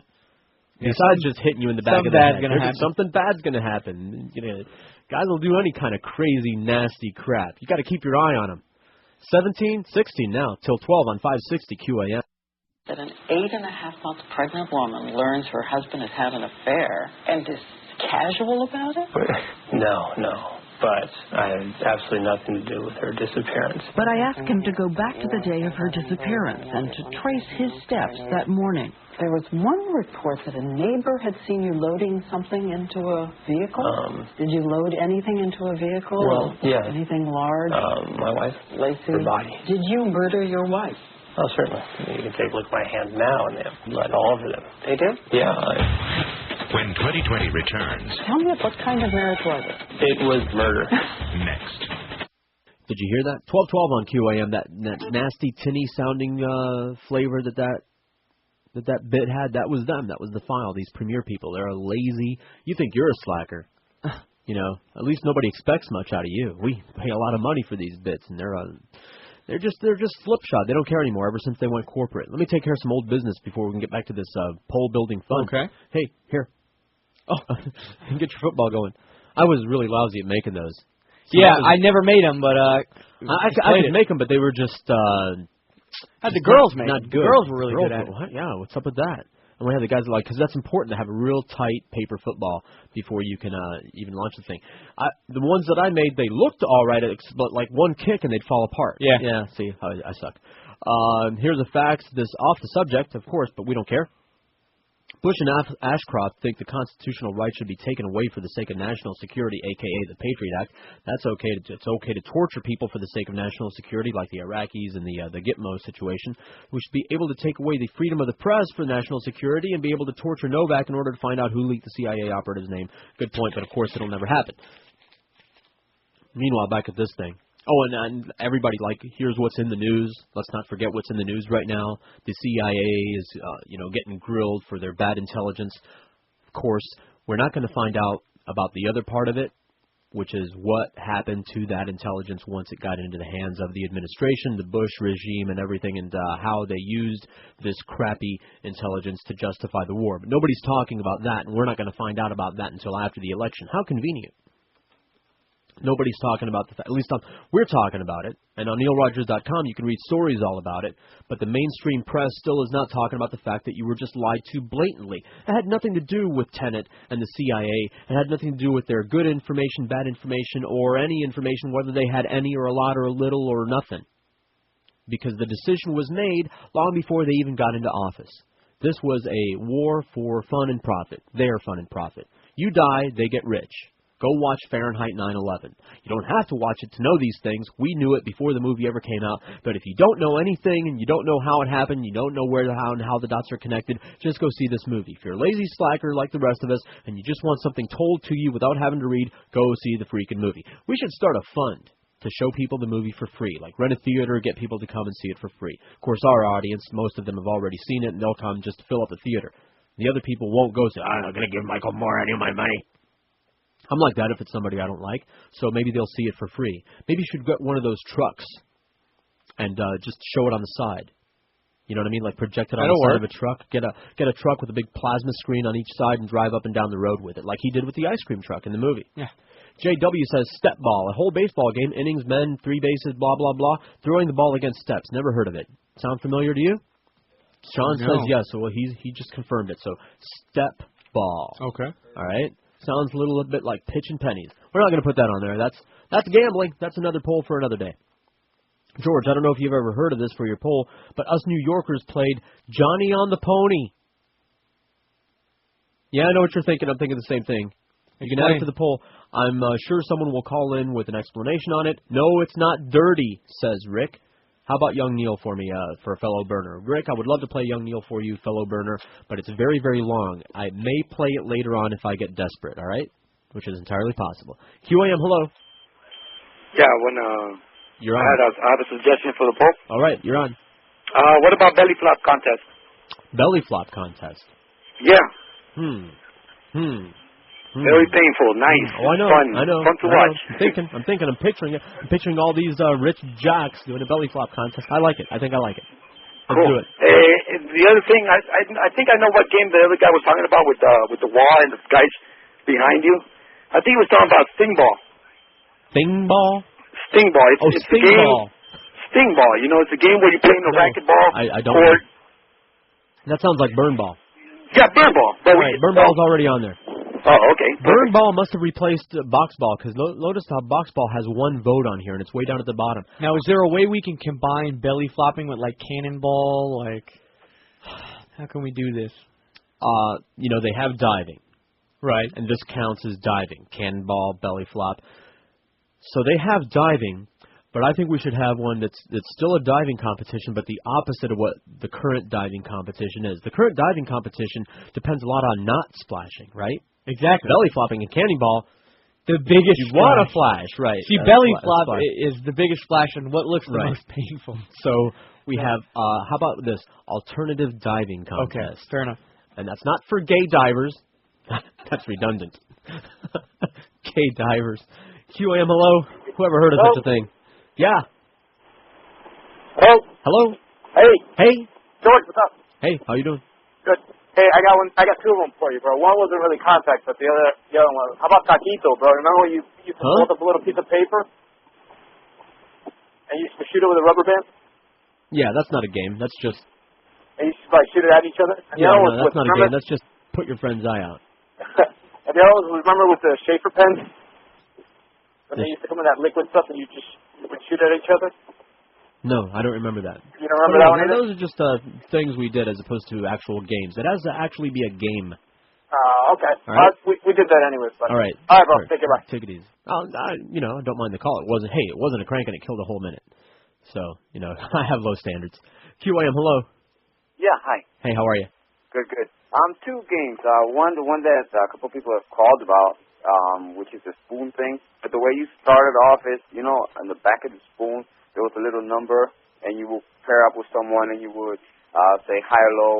If the other guy said high and your number was high, then you would go first. That Okay. was, we would go through spoons in the cafeteria like mad.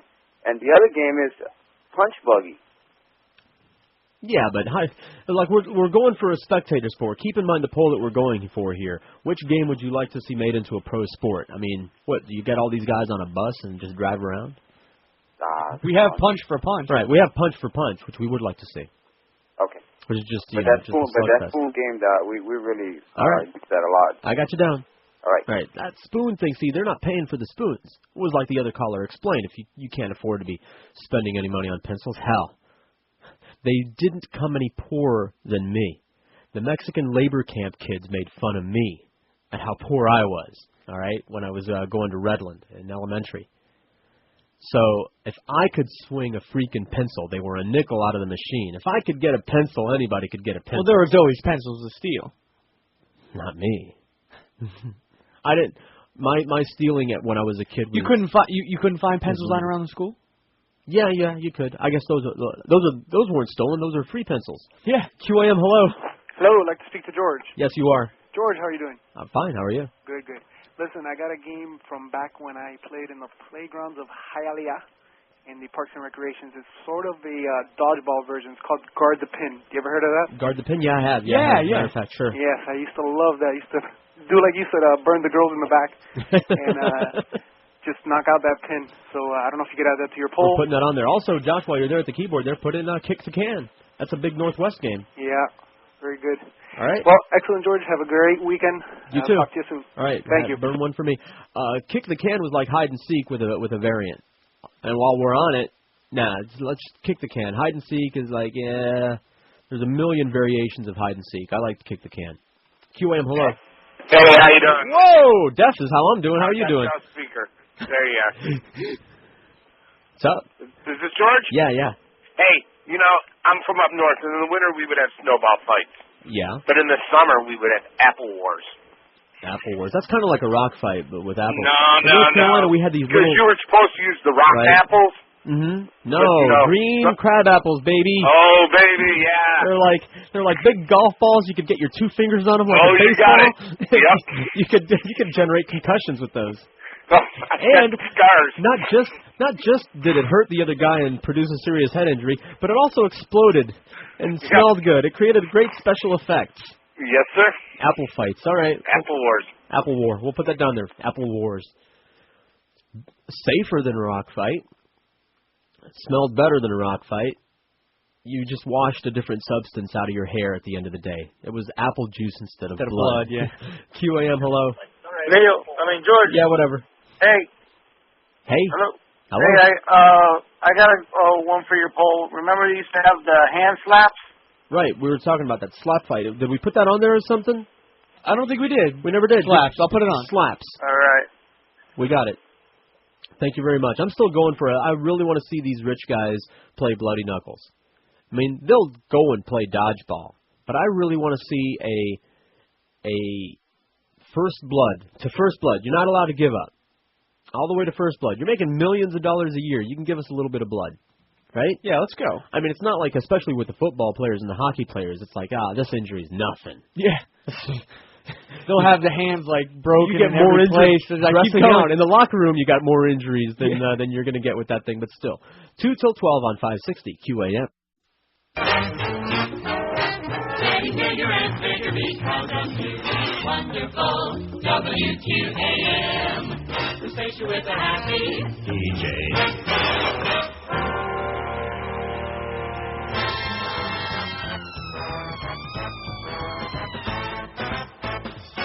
I'm a swing cop, not your average cop. I'm a swing cop, I like my job a lot. I'm gonna be finding me a place where the action never stops. I'm a swing cop, baby, my mama used to dress me up. I'm a swing cop, baby, I found a macho way to be tough. I'm gonna be busting everybody if they're having too much fun. When I pull this duty, my life is full. But that's not the only thing I like to pull. I worship Hitler, he was my kind of man. And I like to pull on first of my pants.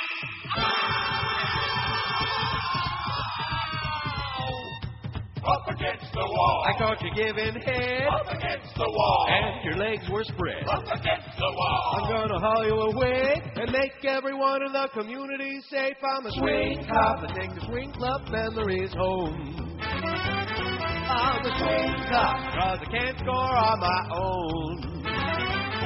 I'm the Pledge of Allegiance with the great big purple bow.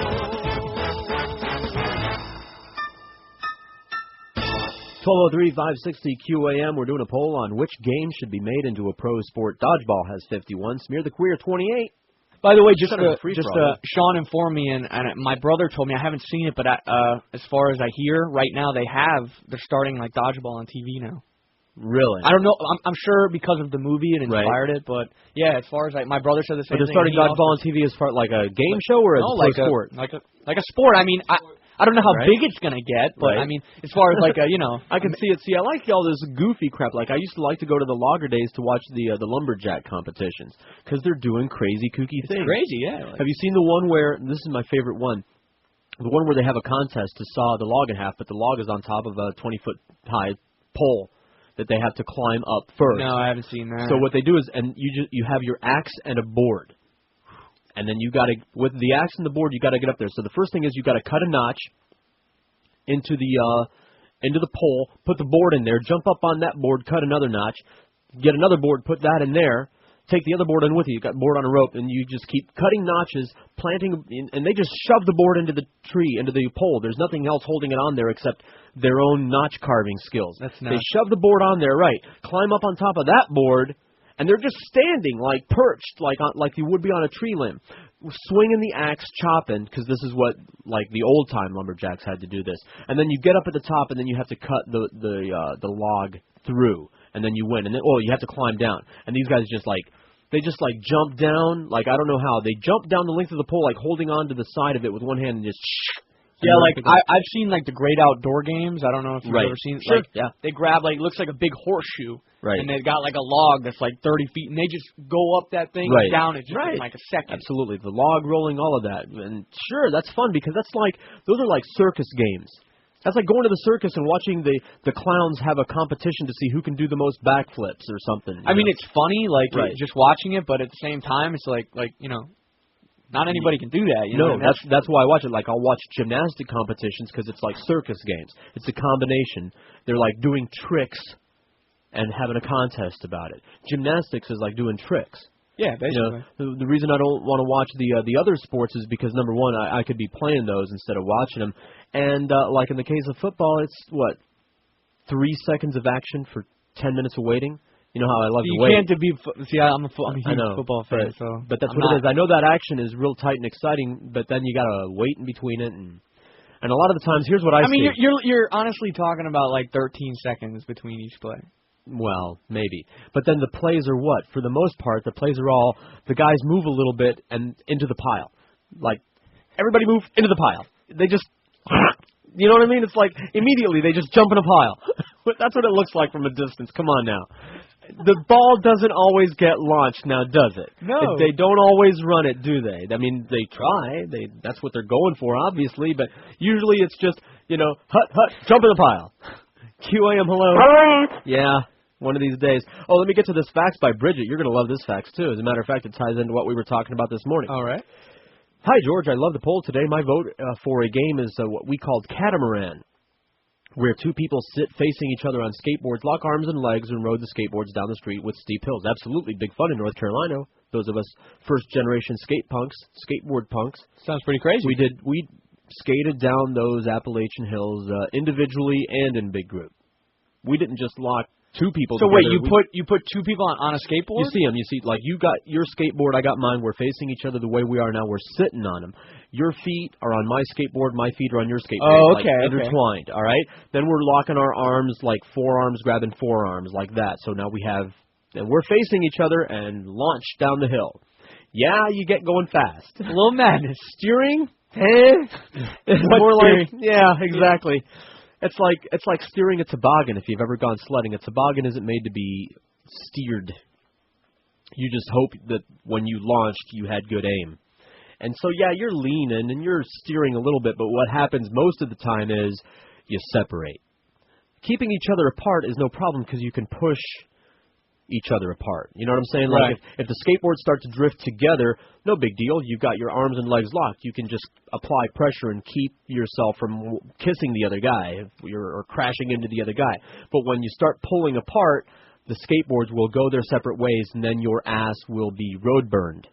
You'll start bouncing down the road, getting ass burned. So I guess we can put catamaran on here, but wait, there's more. Oh. I'm one of the 5 women listeners who played many of these games. I even got my ass beat by my dad for giving the neighbor boy stitches while rock fighting. I love this girl. Wow. But wait, there's more. Are you going to be talking about the swing clubbing anytime soon? I'm a swing club wife who loves to listen to your debates and can contribute on the subject. Great show, Bridget. Bridget, you're so wonderful, warm and fuzzy and psychic. Troy Stratford was in this morning. We are talking right now. Troy is talking with Miami Velvet, and we're going to have an exploratory mission. We're trying to get Josh to find a date so that we can go down there possibly, tentatively, next Friday night. We're going to go down there, check the club out, and possibly there'll be a sponsor. We don't know. Like I said, we're just talking. I wasn't going to talk about it until it actually happened, until it was confirmed, but since Bridget brought it up, there you go. So hopefully, yeah, we will be talking about it later on, and I told Troy, I asked my wife, I gave her a right of first refusal. I said, I'm going to be going down here, honey. You can come with me if you want. If not, I'll find somebody else. But she agreed to go to make sure that I don't have a good time. So that's what she'll be doing there. QAM, hello. George. Caller. I have a game. I never seen it played here, but it consists of 2 teams of like 5 or 6 people. And it's called Rompespalda. I don't know if you heard that. I think somebody faxed in earlier some pony game, and I think what you're talking about and what he's talking about is what Fat Albert and the gang called Buck Buck. Okay, and you put yourself like in an L angle. Right. I don't know how you explain it. You bend over. Exactly, and the other person jumps on top of you. Right. And the whole object is not to touch the floor. Right. You move like 5 or 10 seconds. Are you allowed to pile other people up on you? Yes. All right. See, that's Buck Buck. Yeah. All right. All right. Put it down there.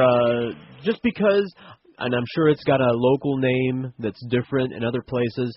We always called it Buck Buck because that's what they called it on Fat Albert and the gang, was Buck Buck.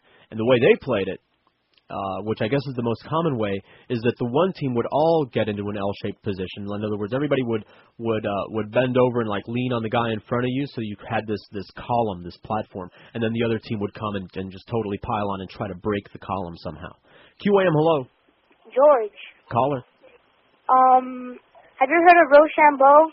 Yeah, sure, of course. That's not a game. That's just a thing. And a South Park joke at that. Don't you love Summers? Hey, at least he wasn't a crank. Ever Rochambeau? Maybe. Okay. I'll show you during the break. QAM, hello. Yes, QAM. Yeah. Hello. Hello. QAM. Don't listen to the radio. Listen to your telephone. Yes, thank you. Go ahead. It's called Stretch or Chicken, and it's done with a knife. And Stretch is you try to make the guy, you throw the knife, you start with your feet together, and you see how far you can stretch and still pick up the knife.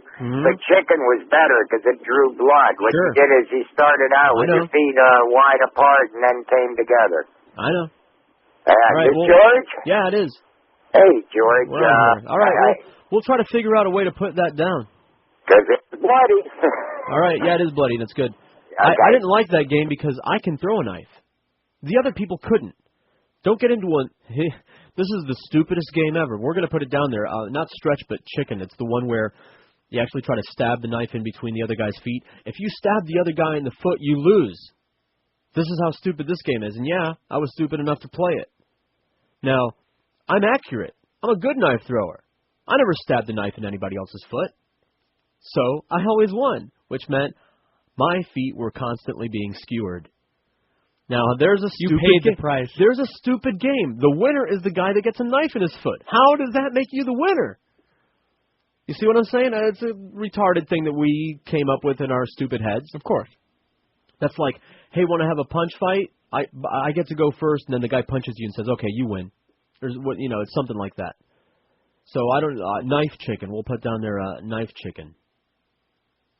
I don't know what we called it. Hey, you want to play knife throw, knife toss? Sure, we could have found a target or carved a target into the tree and used that as the competition. No, it's more fun when you can actually hit the guy. Speaking of chicken, how about chicken with cars? No, we're looking for a pro sport that we can do here. And then of course there's the swimming pool chicken. Where you put the girl on your shoulders. Okay. Isn't that? Yeah. That's chicken too, right? Yeah. There's a lot of chicken games and chicken dances too. Pool chicken. We got knife chicken and pool chicken. 12:13 on 560 WQAM. News program on 1240 WGBA. Here again, America's youngest talk show host, 6-year-old Neil Rogers. Okay, I guess we're done with mail. And there's 4 minutes left in the hour. So let's take some calls. Orleans, hello. Yeah, Neil, how's it going? Great. That's good. Listen, I canceled my subscription to the Rochester Democrat and Chronicle. The good old DNC. What an abortion that paper is. Then I asked how many other people did likewise, and they said none of my business. Yeah, well, they're real nice over there. Okay, well, I just thought I'd let you know. You're a fine American. Have a nice life. Walu, hello. I want to speak to Neil. You got him.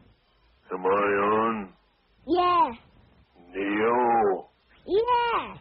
Neil, you're a stinky, pinko, glue-sniffing bedwetter and a pansy. Great call. This is the day so far. Did he say pansy? When does he get off? What a mung brain. I ride my bike 30 miles every Saturday to do this show, and this guy calls me names. Shame on you, sir. Shame on you. By the way, have you seen some of those bad boys at the new AMP? Now, what are you cackling about, egg? Is this my son? A million producers in the world, and they stick me in here with an egg. Shut his mic off. Seneca Castle, hello. Oh, Neil, you used to be such a nice boy, and now you're so terrible. Yeah, but you can't shut it off. You can't shut it off. I don't need this. I have offers from other stations. Batavia, Elmira, Fredonia. But instead, I stay here and entertain you grotesque, subhuman doodlebags. Unbelievable. Geneva, hello. Hello, is this Neil Rogers? What kind of phone are you on, sir? How's that again? Do you have a dial phone or what? No, I had to put it to the operator. Well, let's not get into that. Hey, I was listening to Joey Reynolds on WKBW last night. Somebody has to. Did you hear what he's been saying about you? No, I don't listen anymore. He's a doddering old man. He claims he's only 40. Yeah, right. And Joey beat Truman, too. Oh, shut up, Egg. You're pathetic. And if you think he's bad now, wait till he hatches. Oh, boy. Okay, when we come back, maybe the egg will come out of his shell. But I hope not. 12:20 on QAM. I think my timing is perfect on Jerry. We turned it on right before they go to commercial break. The previous, because you know how they change batches periodically. Yeah. They change scrapping women. Popped it on and sitting here flipping, trying to find something in the 12 o'clock hour, and there they are. Jerry's got the battle of the underwear-clad Razorbacks right there. That's the kind right of thing. in front of our eyes. See, I know, like what the people, the right wingers, are talking about with objectionable things on the TV, surprising you and everything like that. And I'm not changing my position. I still parent my own children. If there's something I don't want them to watch, then I better be monitoring their TV watching and whatnot. It's for our sake that the channels just need to be grouped. You know what I mean? Like channels X through X plus 100 are the surf at your own risk channels. You know, you might stumble upon, somebody's head popping off, battling Razorbacks. Jerry belongs on there, things like that, just so that you know, just so that you're not taken by surprise when something like that happens. This magazine took me by surprise. You know, we get a lot of junk mail here, but I go through it because you never know when you're going to get a free sample of something like butt polish, for example, that we got a whole bunch of in the station for some reason. I don't know why. I still haven't used it on a toddler. Have you used it? It's supposed to be for cleaning kids. Now, you're going to use something random that shows up in the mail? Why not? This is something random. This is something random that showed up in the mail. It's called On Our Backs, the Best of Lesbian Sex. Usually nothing good ever shows up in the mail, but I keep trying. It's like panning for gold. You know, you go through 100 pieces of junk mail, and eventually something good will be in there. Yeah, you win some, you lose most of them. Right, you lose most of the time, but it's like anything else. It's like hitting on chick, man. You got to hit line like 100 before you. Well, I got to hit like on a. I don't know how you do. I guess you just walk around and they just come at you and say, "Hi, can I have sex with you?" Is that how it works? You know it. So, boy. Talk about being educational. Yeah. Because I really had no idea. Oh, I had kind of an idea, a little bit of an idea. I had no idea. This is a magazine that apparently you can subscribe to. This is a collector's edition, the best of 20 years of On Our Backs magazine. This is for real lesbians, the real deal lesbians. Ever see that Saturday Night Live sketch where the two guys, I think it was during the Wayne's World days, where those characters, the Wayne's World characters, Mike Myers and Dana Carvey, playing the long-haired guys, and they wished for real lesbians. And they got the real tattooed, sleeve rolled up, diesel dykes, professing their loves. One of them was all thick around the middle, and they're talking about their love for each other and everything, and it was grossing them out. That's this magazine. Although it's all over the place. It's here, Miguel. You're reading the Herald.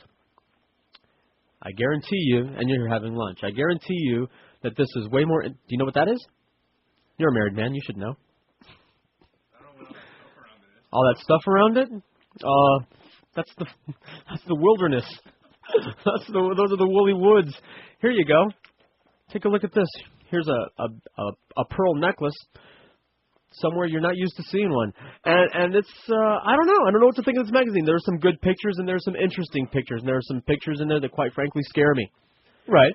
It's a learning. You know what's a learning experience. It got me thinking, you know what's very sad about this is a lot of the women in there, we have a lot in common. Me and they, you guys, you two guys, and they have a lot in common. We could talk about a lot of the same things. We appreciate a lot of the same things. unfortunately, they just have no interest in talking to us, Josh. Some of these women. We agree with everything that they believe, right? Right. Men are disgusting, nasty, yeah, objectionable creatures not worthy of being touched. We don't want to see them. We don't want to be around. We agree with them, but they won't hang with us. They won't let us go out with them to where they party. Actually, I've been. Have you? To a lesbian bar. I've been to a lesbian bar. They were very nice and everything like that, but they weren't like chummy. Like the bartender was nice and the people. Yeah. Well, they don't like men. That's the bottom line. Yeah, I know. But men are agree. objectional. Neither do we. Right, but we agree. We should be bonding over here. No, it doesn't work that way. It's the only place you go where you get grilled by right. ladies. Where like, what are you looking at? Well, same thing you are, honey. That cute honey over there at the edge of the bar. You're looking at her. So am I. Yeah. They just don't. They want the competition. As if we're competition. The 2 or 3 lesbians that are like, you're not competition for me. I know. We just want to be around. We just want to hang. QAM, hello. Hello. George. Caller. How you doing, man? Fine, how are you? Hey, I'm not going to say great show, but just say I know show you hate that. or but say something. I will say that your shows are much better now than, say, 2 years ago when you started They filling in. suck way less than they did. Yeah, those were brutal. Well, what do you want from me? I didn't know what I was doing. Anyway, I got a couple for you, Paul. All right. One, monkey fighting. Monkey fighting? When you hang from the monkey bars and you try to pull the other guy down with your leg. Monkey bar fights. We'll call it monkey bar fights for those people that don't know what that is. Yes.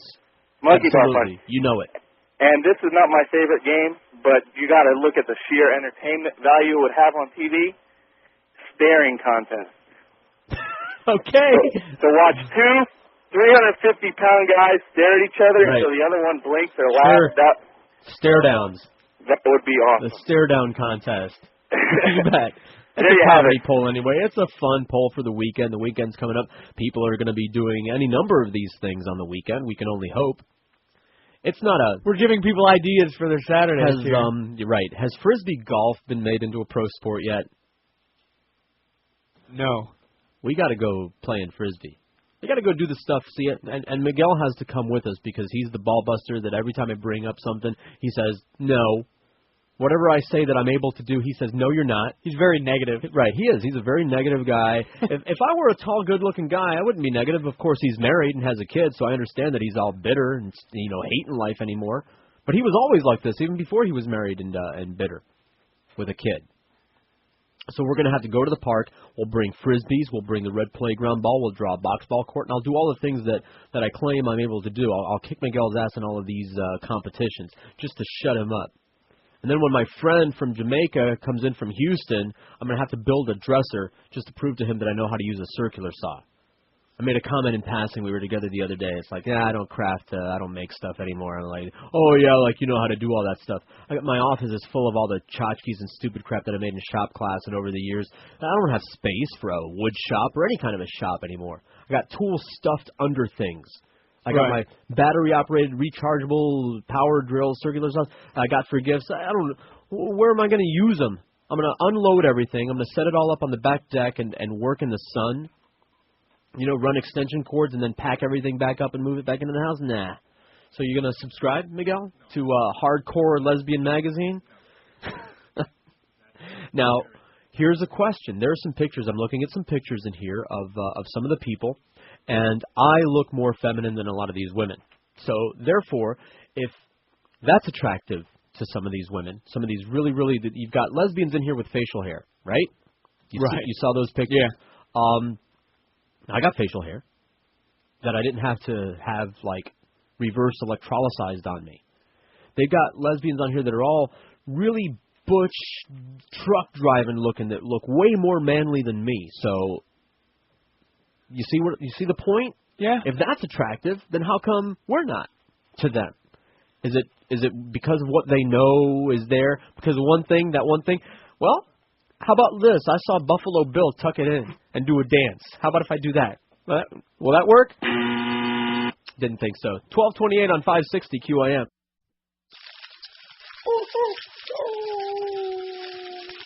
Poor doggy, I am sorry to burn you. but I am saving honey for California.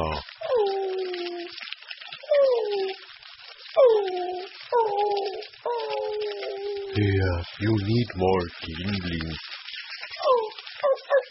It will help the burning so much smell.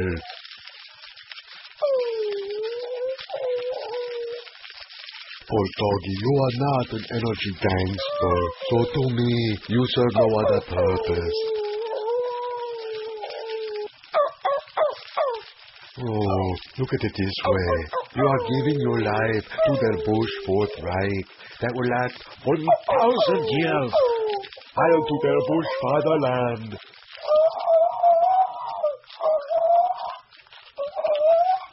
$28 till 1, 560 QAM. All right, Miguel. Tell me this ain't Johnny Morales right there. Tell me that ain't Johnny Mo right here. Come on. Say it ain't. I mean, I know you've never seen Johnny with his shirt off. Or with, or with a mangina with those tattoos. Those aren't much of boobs. And tell me that ain't Johnny, man. It looks just like him. Talk about feminine now. All right, and if that isn't masculine enough for you, look at her. I mean him. I mean her. I mean that thing there. Well, that kind of looks like with the mustache and the goatee. No, that doesn't look like chords. That looks like Joe Pantoliano. You throwing the chords on me too? The famous Miguel chorus slur. Hello. Yeah, The Godfather. The Godfather. That's a great movie. QAM, hello. Hey, George. Yeah. How you doing? Fine, how are you? Hey, that's right. Hey, I'm just giving you a call about the some of those games that kids used to play. All right. What was that one game? I think it was called Pass. You would have like a tennis ball, and you usually play where you're playing handball. Throw the ball against the wall. Another kid would have to catch it. But if they would drop it, they would have to run towards the wall before everybody That's had it. burn ball. That's burn ball. It's on there. Oh, is it on there? Yes, it is. It's doing well. Well, it's got 10 votes anyway. Oh, that's pretty good. All right. Oh, and one last thing about the dodgeball. There is a game on Game Show Network called Extreme Dodgeball. Okay. And But it's not a pro sport yet, is it?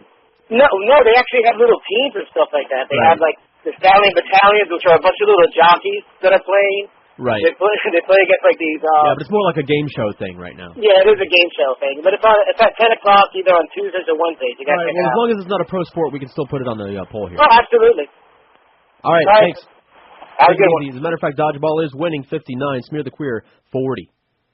For those of you not familiar, let's kill the guy with the ball, which is kind of a free for all.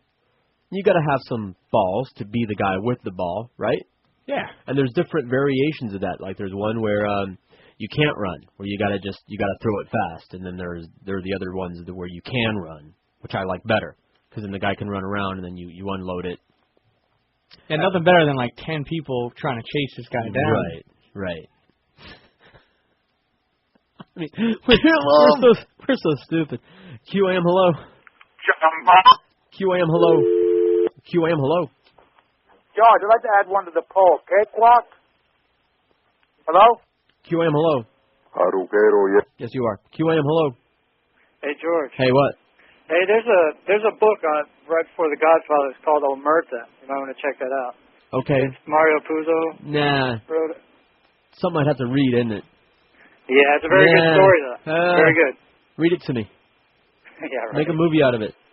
They should. They should have made a movie out of that one. Well, let's hope they do.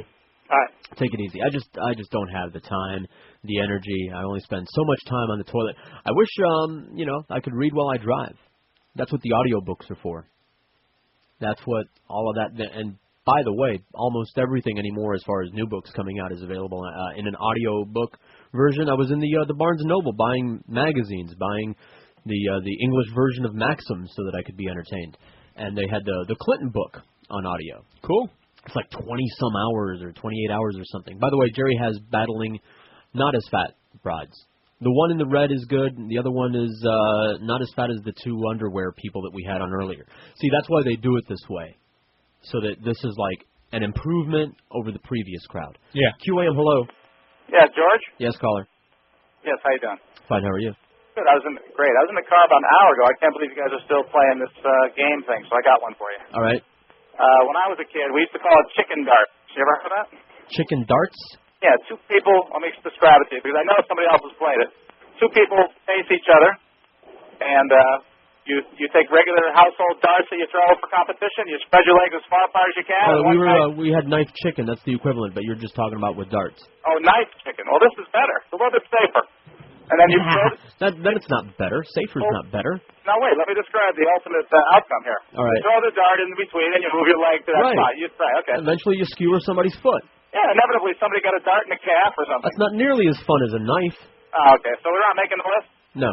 Okay, see. All right. I mean, that's knife chicken. If you want to replace darts or a sharpened fork or a cleaver, a dart. Who can't throw a dart? Right? That's no contest. QAM hello. QAM hello. Hey, George. Hey, caller. Hey, how about a game called Battleball? And Jumba? Fake. So Miguel thinks that some people choose to be gay. Your mic's on now, Miguel. We were talking about it after you left yesterday. Like, who would choose to be gay? Except for women, of course. That's a good choice. I agree. Like, why would you? Like, it would be like me choosing to like chocolate and to not like broccoli. Like, as if. Why would I choose to dislike a food that was good for me and like a food that's bad for me? You see, you don't get to choose the things that you like in life, Miguel. I don't know if you've ever met anybody that has actually said to you, yeah, I used to be straight, but then I decided that it would be more fun to be gay. Did you ever meet anybody like that? No. No, of course not. How many gay people do you know? Besides Neil and the sports department here at the station. I think that's about it. All right. Well, then, have any of them said that like their lifestyle was a choice? Have you spoken to people about it? Have you spoken to gay guys about it? No. I have. I say, yo, why are you gay? Why would you choose to be gay? And they always say the same thing. He said, you think I would choose to be this way? You think I would choose to be a thing that's ridiculed and picked on? And, if people find out that I am, I could lose my job and my family and all of these things. You think that I would choose that? You can choose not to. No, you can't. Sure you can't choose what you like. You can choose what you act on. You can't choose what you like. You can't choose what you are. You are what you are.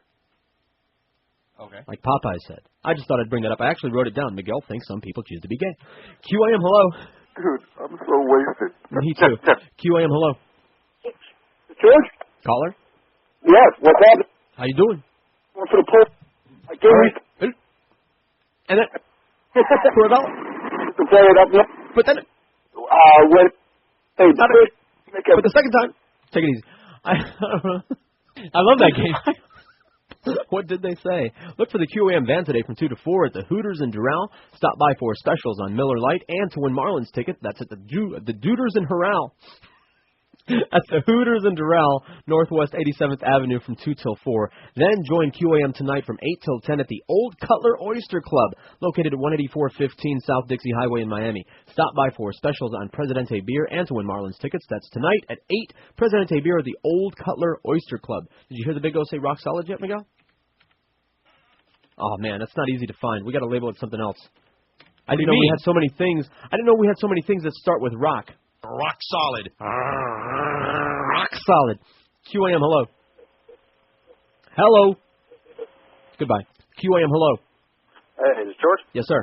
Hey, George, how you doing? So, fine. Hey, listen, I don't know, that burn ball might be like a regional name, because down here in South Florida we called it, like, ass is what we called it. Ass? That's what you guys said. Yeah. How about if we do this? Burn ball / ass. That'll work. And then dodgeball was bombardment down here. You're right. That's we called true. It up. Why don't we, all right. Well, obviously everybody knows what dodgeball is because it's winning, so we don't have to clarify that, but we can clarify burn ball a little bit. Yeah, and you're absolutely right. There are regional games, and even the games that are national, universal, have regional names.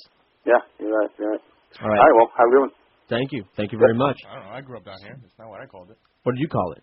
Burn ball. Burn ball? All right. Well, because when it hits you, and it's also generational. Not only is it regional, but it's also like I can't believe that nobody does box ball anymore. I still see the freaking lines on old courts, not new courts. I'm gonna get some chalk. I'm gonna bring some chalk. We used to use a rock because in Florida our rocks are made out of old coral and everything. All our rocks are chalk in Florida, which also made for a really cool effect during the rock fight. When the thing hit, when you got a nice solid hit off your garbage can lid, you'd get the white explosion. And the fragmentation, so you had like a frag grenade effect. When those little fragments can go right into your eye, right? Which made it all the more fun. So I finally did catch the Nick and Jessica. Did I mention that? I haven't mentioned that since. And the whole Casey controversy, that's her. That's the chick. I do like her better than Jessica. She's not nearly as stupid. I like her face better because, as I explained to Josh, I got the whole nose thing going on, and Jessica has a bend in her nose, and I just, I can't. You can see it clearly in the picture. I can't get around that, right? But Casey, while she's not like a beauty or anything, I mean, she's fine. She's fine. I mean, she's fine, and I think she's a little more fine than Jessica. I got this. Don't think belch. you're so much smarter though. Listen. She can't be dumber. That's how I'm basing it. Did you watch the whole What's a Double? I watched a lot of it. I don't know if I saw the whole episode. What's a double? Somebody hit a double. They were talking to somebody on the phone, and they said, they went 1 for 3 with a double. Okay. But they couldn't figure out what the double was. Do you know what the double is? They're talking about baseball, right? Right. Yeah. Well, duh. But they're girls. They're not expected to know any sports. What did they say? Double Dutch? Double. They thought it was double like dip? a double play is what they came to the conclusion of. Q-Ham, hello. Why am I taking calls? Hey, George. How you doing? Hey, pretty good. Let me ask you a question. You were talking at the beginning of the show about Excalibur. I really don't like those kind of movies, but that was a phenomenal movie. It was a good movie. I like those kind of movies, but not automatically. In other words, I would like them to be good, but most of them suck. And this King Arthur thing, this could be the worst movie in the past 10 years. Oh, really? Let me ask you a question. Have you ever seen that movie Assault on Precinct 13? I heard they're going to do a remake of it. Yeah, it was John Carpenter's first movie. Sure. Jason de Trañón, like 20-something years ago. That was not a bad movie at all, but why would they? See, they keep remaking. They're out of ideas, like the other caller said, and for the wrong reason, though. Why do they keep remaking movies that don't need to be remade? Well, we know why. They have no imagination. And Exactly, man. There's lousy if it was directors successful nowadays. the first time, then it'll be successful again, and they usually ruin it, like Rollerball. I want to cry. Oh, yeah, that was garbage. Come on, man. The first one was... And there's no excuse. If you're going to remake a movie, there's no excuse in modern times to make it worse.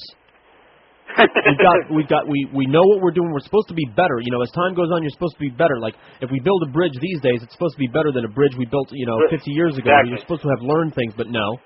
No, not in movies. No, No. they get worse all the time. Right. All right. All right, thank you. Take Bye-bye. it easy. 17 till 1 on 560 QAM. Don't say the F word. The F-bomb came out of Cheney's mouth. The F-bomb came out of Cheney's mouth. It is wrong, but he's not backing down. No regrets are coming from his mouth. Bet the Senate seers must have been hurting. Don't ask Dick Cheney about Halliburton. 'Cause if you do, he'll let a curse word slip. He should know when the ratings are low. Keep it zip. You know the paddles must be near to start his heart. Start the CPR, except the mouth-to-mouth part. Cheney's mouth is really getting foul. They love profanity in the White House. Senator Leahy, don't you pick on RVP. He showed us his sweet charm when Dick Cheney dropped the F-bomb. I really got to thank Miguel for handing this to me. Now, normally when somebody hands you a picture of Rosie O'Donnell, you don't appreciate it. Now, do you? I'm going to go with never. Never. This time I will. I think this is the strangest, funniest, most ridiculous thing that I've encountered today. The art of Rosie O'Donnell. It's an ad for an art show featuring the paintings of Rosie O'Donnell. Now, I know what you're thinking. No, you don't. Sure I do. You're thinking, when and where and how much are they? No? All right, let me go to my second guess. Damn, you got me. Let me go to my second guess. I didn't know she could paint, is what you're thinking. And neither did anybody else. And you're thinking, wow. And a lot of people that are fans of art and painting and everything like that, they're going to want to know, well, are they oil paintings? Are they watercolors? What kind of things? Here it is, because there's a picture of her in action. There's a picture of her. This is Rosie. I'm not joking. Everybody's going to think I'm joking right now. Here's an ad. Miguel took this out of the what is this? The New Times? The something? Yeah, Prime Time New Television Times or Schedule. What is it? something. It's the TV book from the Yale Herald. Or one of these things. And here's the real ad. It's going to be showing in Key West on 716 Duval Street in Key West, Florida. And there are phone numbers here if you want, like, directions. I'm good. To Key West. That way. Just US 1 South. So here it is. Here's Rosie in action painting one of her paintings. Can you see from there what kind of a brush she's using? It looks like her hand. Yeah. Very good. They're finger paints. She's finger painting with her Petunia Pig fingers. She's dipping fingers into paint, smearing her hands on a canvas, and somebody's going to be buying these things. Then does she put the hand in her mouth? I don't want to think about it. Look at this one painting. Look at this. Like, we're supposed to think somebody's going to go down there and buy this. And I know that I was just looking at that lesbian magazine and, and raving all about that. I picture some of those very manly-looking lesbians, maybe, possibly, being the only ones to go down and patronize this kind of an art exhibit. First of all, and you've heard my tirades about art and what a farce it is. Modern art anymore is a farce. Back in the day when artists were needed to record history so that we would know what people and things and places looked like, the art was good and it looked like something. This whole abstract business, and I don't care what you say, see, because it's subjective. So I don't care how many degrees you have or how many phony classes you've gone to or what you get out of it. It's fake. It isn't based in talent. It isn't a skill. It's a farce. It's the emperor's new clothes. They've got you fooled. You're a fool. The world of modern art, most of it. It's random crap that anybody could have pulled out of their ace. And here's Rosie. She might as well have pulled this out. She probably did. Yeah. Look what she's smearing all over the wall. It's just a bunch of smeary crap. It's just a bunch of random smeared colors. You know, they got these, they sell monkey paintings now. They sell, what was it, on Access Hollywood Inside Edition, one of these shows. They've got the latest art thing. They got chickens walking on they walk through the paint, they walk on the canvas. People sell that stuff. People buy that stuff. Years ago, Paul Harvey used to talk about it because he's all right-wing and he hates the National Endowment for the Arts, and so do I, for that matter. And he was talking about the guy, the artist that was selling his excrement and passing it off as art. Then there's the guy that did the crucifixes and urine pictures, and they took pictures of his own issue. You know which issue I'm talking about? Took pictures of it. That's art. Sold it as art. You know, fine. If you want to give those people money, fine. But don't give them my money. Don't give them my tax dollars. And Rosie, good luck to you, honey. Keep trying to find something. QAM, hello. QAM, hello. Yo, what's happening, George? What's up? How's the connection this time? Just fine. Okay, great. That was the stuttering connection you had to kick out of last time. Sorry about that. That was something. Up north, we had a game. King of the Hill. When it would snow, the snowplows. King of the Hill. And usually the toughest guy would be on the top. And King of the Hill. That's universal. That's everywhere. It wasn't just up north on the snow pile, but it was down here. We have mud piles. There are mountains. There are hills, real hills in other places. Everybody's got some kind of a hill. Right. Cool. Sounds good, Jim. All right, take it easy. Down, I forget where it was. It was like Homesteadish area, right by the Kawasaki shop on the other side of the tracks. We had, I don't know why, I guess it was construction stuff, like they would dig a hole and this is the dirt that would leave over, but we had these giant hills of packed mud. You know what I'm talking about? Like real light in color. You see them all over the place. Like the white dirt? White dirt. We used to, that's what I hard played pack, right. Yeah. And you could, if you had a knife, and I always did, carve out chunks of it and throw those at each other, because those always explode, even if they just hit your chest. Those explode into a cloud of white fun. So we used to throw chunks of dried mud at each other and play King of the Hill with artillery. It was an extra element. Like King of the Hills, normally you just go up and push the guy, right? Yeah, like we had tackling. King of the Hill with pieces of the hill that we could also use as projectiles to encourage the whatever guy. Whatever it takes, right? Absolutely, whatever it takes. Big clods of dirt, and you throw them at passers-by, like you would take up a position on the hill and throw the clods of dirt at guys, the other kids riding by on their bikes. You would just, like, rain mud clods down on them.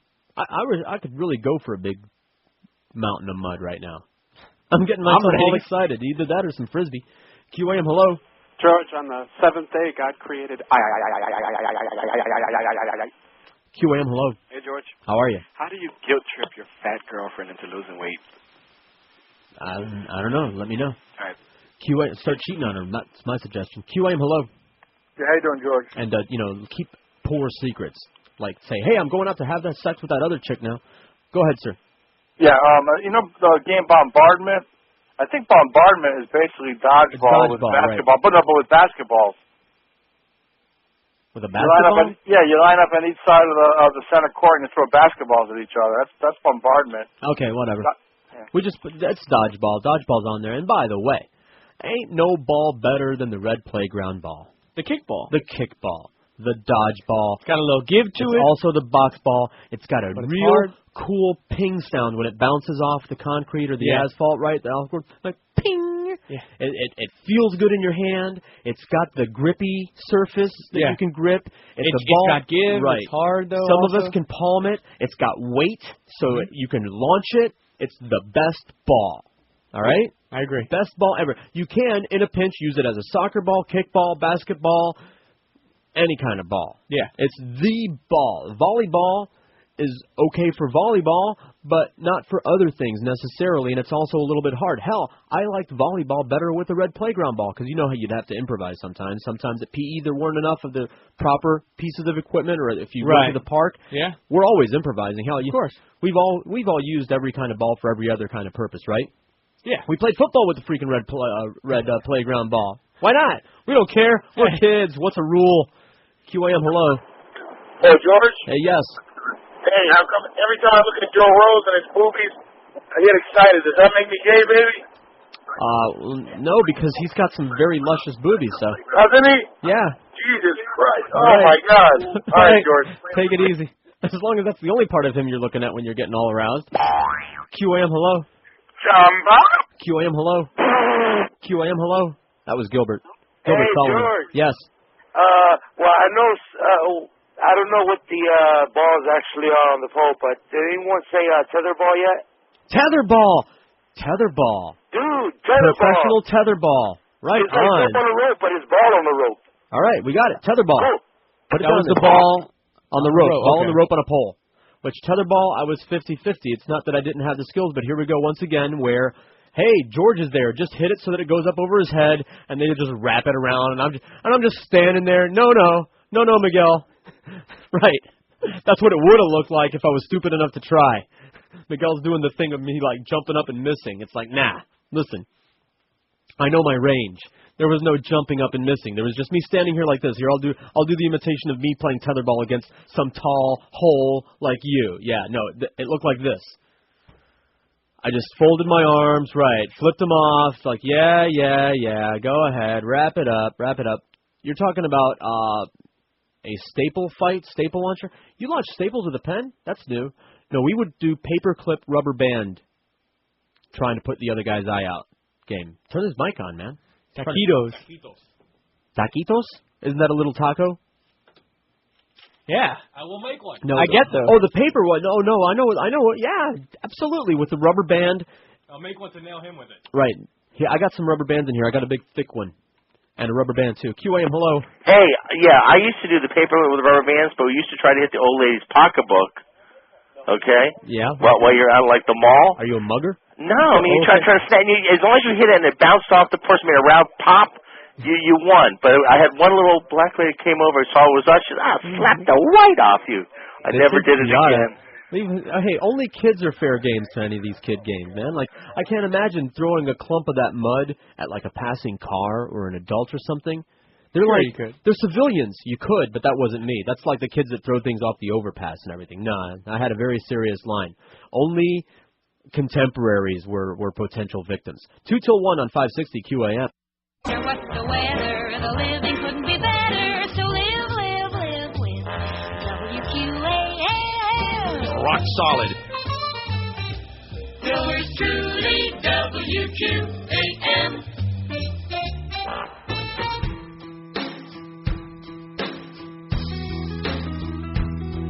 You're not a perfect person. There's many things I wish you didn't do. George W.'s polls are slumping because they made a movie about you. And Michael Moore wishes that you would go. He wants the public to know. In a documentary, expose your stupidity in hopes that John Kerry beats you. Your first term will be 102 on 560 QAM. How's it possible that I know somebody for so many years and I don't realize they're a Nazi? Thank you. Because of that. Took the teen daughter to go see King Arthur. My two closest friends, Dudley and Oedipus, came with. Dudley's girlfriend Natasha also showed up. We all hated the movie. It was awful. He liked Dudley. At least he laughed at my joke. They shouldn't have called that King Arthur. They should have called it some guy named Pete, because it really had nothing to do with King Arthur or any of the legend or anything like that. There was just some guy. It's just some guy. He's got this sword. He's on a horse here, and he's having a fight there. And there's some other guys with him, and they're doing some stuff. And there's some Saxons over here, and they're even calling the people wrong things in there. Like they kept calling the native Celts woads. Woad is a rock. They used to take the rock and smear it on them. It's blue. They used to smear it on them and paint themselves with it. That's why sometimes they were called the woad wearers or woad people, but not often. Usually they were called what they were, which is the Celtic people or those people over there, or the natives or whatever they called them. Gaelic, the Gauls, whatever. But anyway, so he was there, and as we're leaving, the Fahrenheit 9/11 poster's on there, and come to find out he doesn't like Michael Moore. He thinks he's biased. Well, duh, first of all. And he's like, I don't want to see that movie. Like, what do you mean? It's all about the Nazis. Nah, that's just propaganda. And I'm seriously, and I'm like, oh my God, we never had the discussion. He's one of these guys that doesn't talk politics, and I'm like, is it possible? How could he be a freaking Nazi? He's Irish, for Christ's sakes. He's not rich.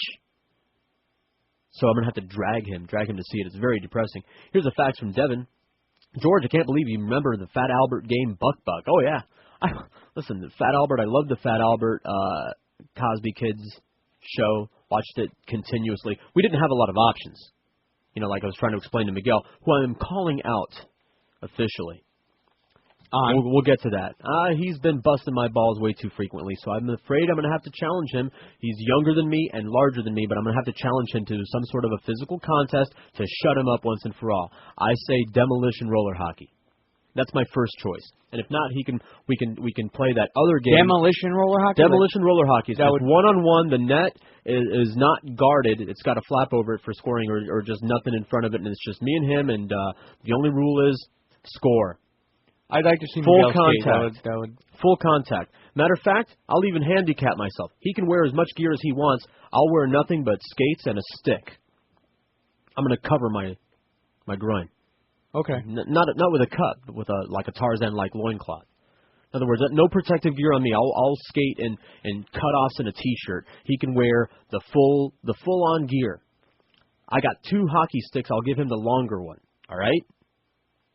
He can choose which kind of skate I have to use, quads or inlines, because I have both. All right? I'm even letting him choose my skate. He can have the longer stick, all the pads. Just get him on wheels out on the floor to shut him up already. If not that, then we could have a made-up game that me and my friends would play. This wasn't universal, but it was just a Frisbee variant, like Frisbee War, Frisbee Challenge. We didn't have any real name for it. You can't move from your position. You stand a certain length apart. You try to hit the other guy with the Frisbee. You can't lift your feet. You can sway left and right and duck, but you can't lift your feet. And try to cream the other guy with the Frisbee. Just throw it at him as hard as you can. We'll challenge him to that. So, of course, Devin, I remember Fat Albert. I remember the game Buck Buck. He goes on to say, earlier in the show, you were talking about Big Brother and the not good black guy. Why is it that there's always a token black guy on these not-so-real reality shows anyway? They're always voted off or kicked off anyway. You're wrong there, Devin. The black chick won last season. And smartly. And she was nice. And smart. Being a black man myself, I wouldn't want to be embarrassed. Lastly, a poll suggestion for next week. Oh, I have the answer to his question. When they do these shows, they're trying to get a cross-section of the population of America. America's 12% black. So when they have something like 13 people, there has to be at least one. Usually there are two like they were on last season. So there you are. Poll suggestion for next week. Heard you talking about Jenna Bush, women you would like to sully or make dirty. There's an idea for next week. We talked about it. We talked about doing it. We just, for some reason forgot about it. Forgot that we ever talked about it for some reason. I'm gonna blame you. Okay, that's it's my bad. QAM, hello. George. Caller. Hey. Oh, we added. Sorry to interrupt. We added thumb wrestling because Eric remembered thumb wrestling, so we put that on there too. Good show, George. And then what? Hey, listen. When we were kids, we used to play that dodgeball. We used to call it mall ball. Mall ball. Okay, yeah. Mall, the other guy. Okay, and, it's got a bunch of different names. What about curling? Neil's favorite sport. Sure. QAM, hello. Hey, George. Hey, caller. Hey, you're taking me back to my childhood memories. That's the idea. Well, that and killing a show. Anybody say those, like paper football with the thumbs? Paper football is on there. Oh, okay. Well, there was another game that we made up. I don't think it's universal, but it goes like this. We go out and find a bunch of cans. Each person has his own can. Kick the can? Well, it wasn't really kick the can. What happens was I'd get my can. Everyone throws their can on the ground. And you'd have to aim for whoever's turn it was, they'd have to pick up their can and try to aim their can at someone else's can, hit the can, and then wherever your can landed, the person had to piggyback you to your can, then it was the next person's turn. Mm-hmm. And so what I used to, one thing about it is we used to go to the garbage and find cans and stuff like that, which was pretty funny, people, young kids going in the garbage. But anyway. Yeah, that's funny.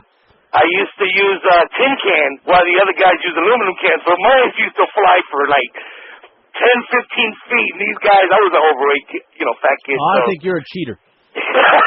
Well, hey, all is fair in love and war, you know what I mean? I would have talked somebody into beating you up. I never had the ability to do that, so I have to talk But anyway, just a childhood memory. All right. Thank you very much. No, I don't think that's a game anybody else ever heard of. That sounds like an inside thing, like the Frisbee thing that we would do. I hope you had fun. I don't see Miguel coming back in here to accept my challenge. So normally the challengee gets to choose the weapon, but on account of I have this handicap already, on account of I'm only 3 feet tall and already old, I think I get to choose the weapon, right? Yeah, that's fair. Hockey sticks or swords. QAM, hello. Hey, George, how you doing? All right, how are you? Hey, I was going to say the paper football, but I guess it's already been said twice. How about cooter ball? Cooter ball? Yeah. You wad up the dollar bill when you're at the strip club? No. All right, man. Have fun. Yes, thank you very much. Although I think usually it involves a shot glass, doesn't it? QAM, hello.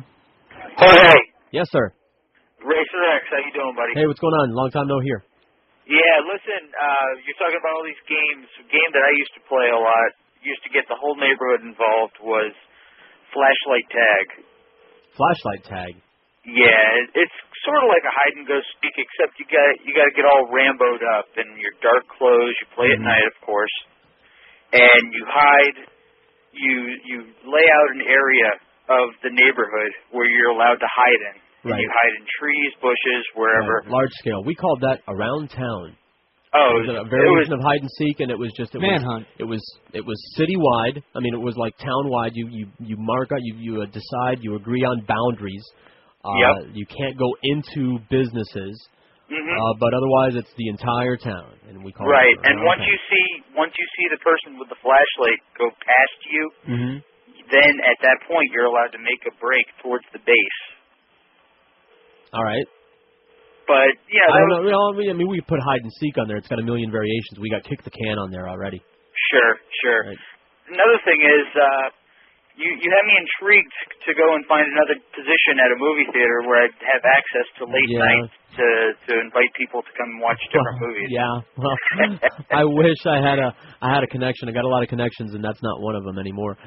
Right. Yeah, it's very frustrating. I want to go see these movies, especially during the summer, for both reasons. Number one, I'm doing the show. Number two, there's all the summer movies that are coming out, which are, I like those kinds of movies. Oh, excellent movies coming out. Well, we want them to be excellent, but to more or less of an extent they are. Well, it's just tough.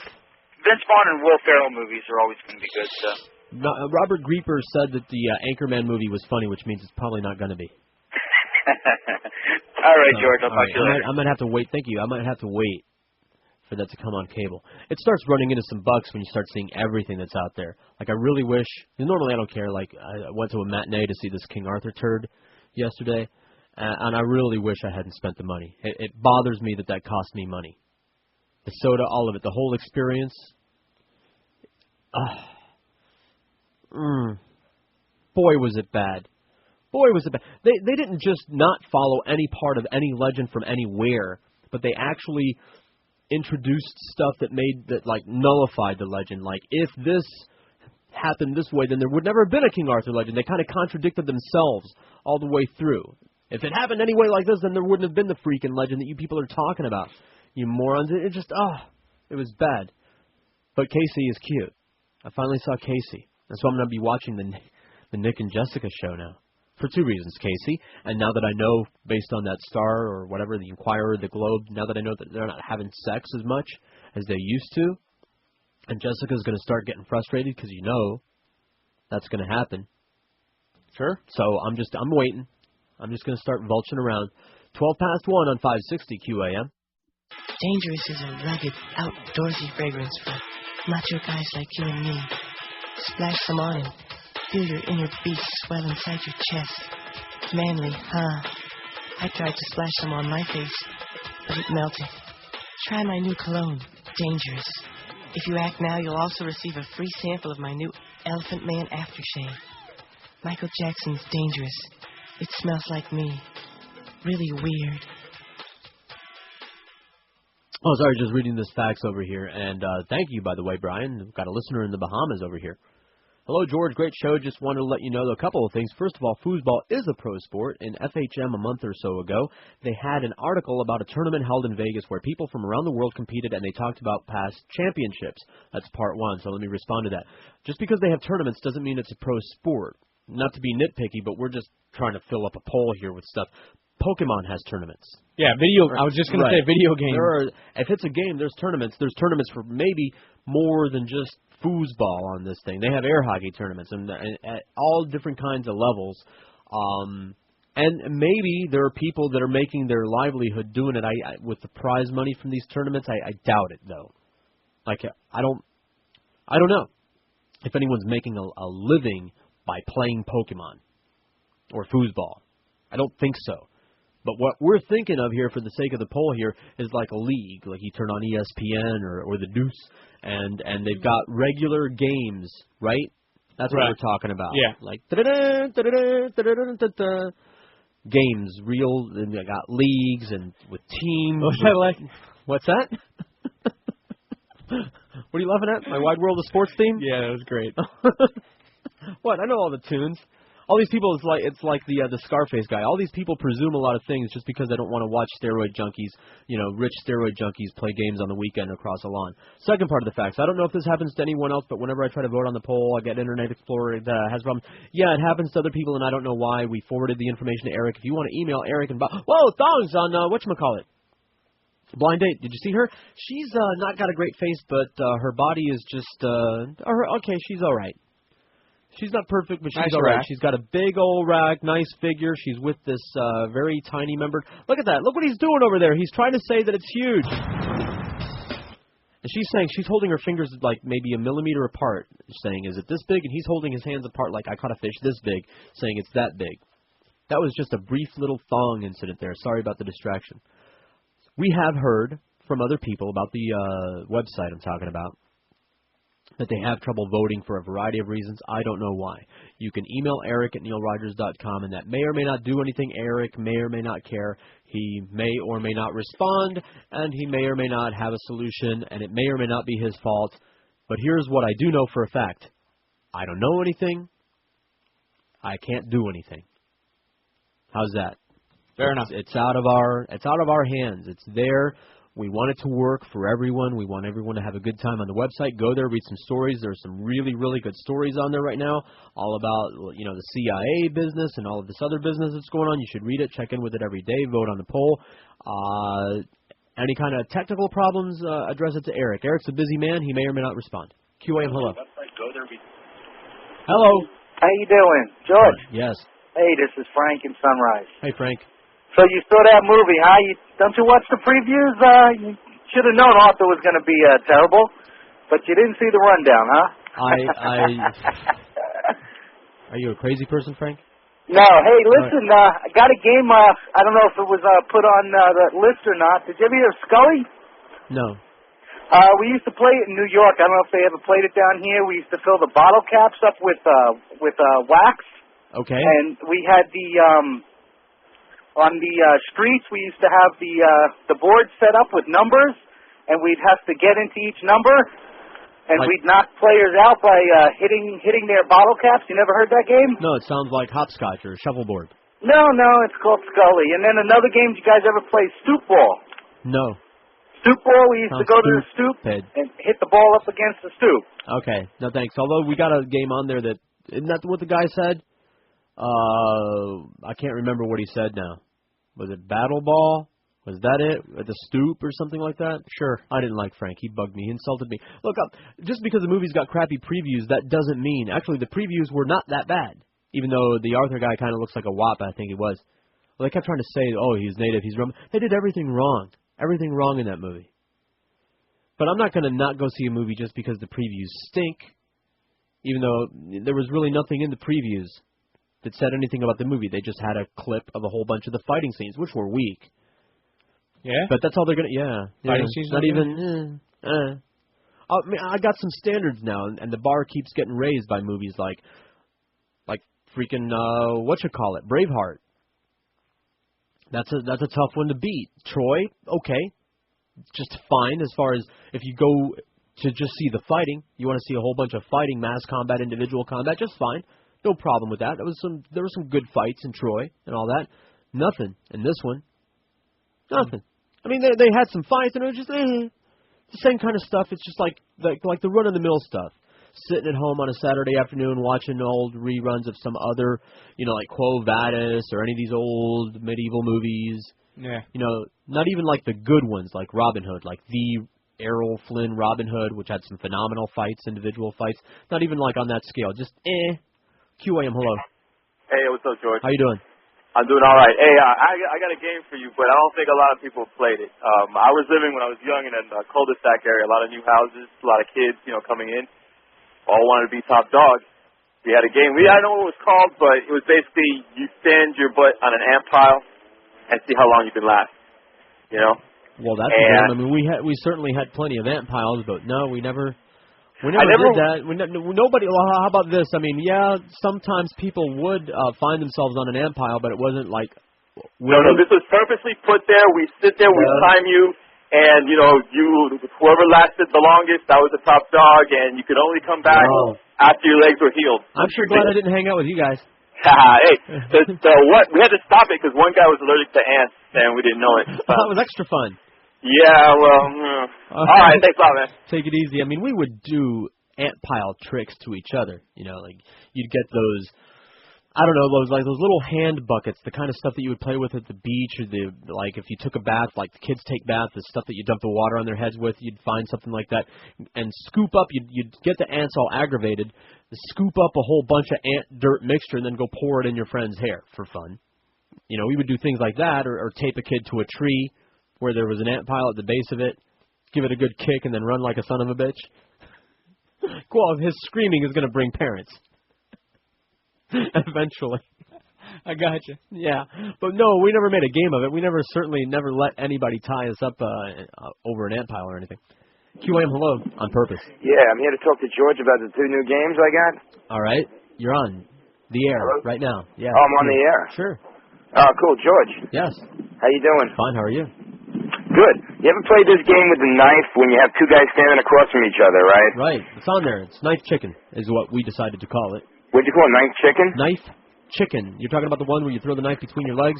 Yeah. And you have to, every time you got to move your leg to where the knife was and just keep doing that until somebody gets their foot skewered? Yeah. That's one of those backwards things where if you're good at it, you get your knife stabbed. I mean, your foot stabbed. And there was also the other way. You could play it the other way around. You got to keep going until your feet are spread apart. Stretch. We just put Knife Chicken on there, right. And how about the other game? This is a game up in New York. It was called Triangle Ball. Triangle Ball. Yeah, there was a pyramid. You set it up in the sand, and you put a circular rope around the triangle. It's a pyramid. You put the circular rope around it, and it's basically you got to slap the ball, and the other guy can't get control of it. And you can play teams. You never heard of this? No, never heard of it. Sorry. Okay. All right. All right, listen, have a good day. I didn't know Buck. QAM, hello. QAM, hello. George. Caller. One game that I used to play when we were kids was the N-word pile. And that's where the N-word pile. Oh, I get you. And that's where a bunch of guys would just jump on one guy, kind of like wrestling until that guy passed out. Dog pile. Right. Yeah. That's all I got. All right. Thank you very much. QAM, hello. Hey, George, how you doing? Yeah, fine. I don't have a game for you, but I know you're of the age. Anyway, whatever. This is it's your show. It's whatever you want to talk about. We don't have to just keep building this poll all day long. We got a whole 100 entries already. All right, here we go. When I was a child, we put 3 cans, Coke cans together. I think we cut off a couple of the tops, except the bottom one, and put electrical tape around them, and then put a tennis ball in the top can and alcohol in the very bottom. And then you lit the alcohol, and boom, it would shoot the tennis ball up in the air. No, that's not a game. That's just fun. I understand. We played a million variations of that game. We called it blowing things up.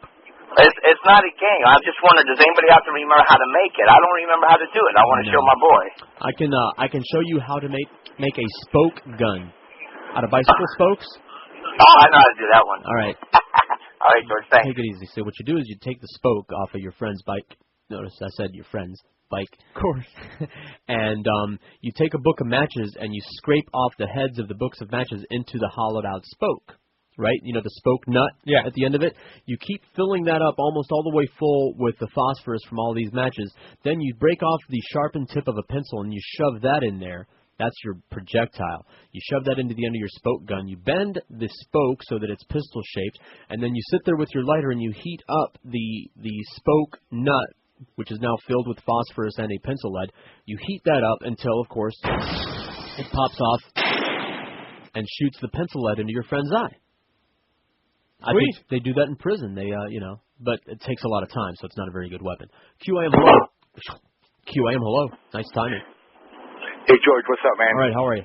Hey, listen, after listening to some of these games that some of these people used to play, man, all I got to say is thank God for Star Wars action figures.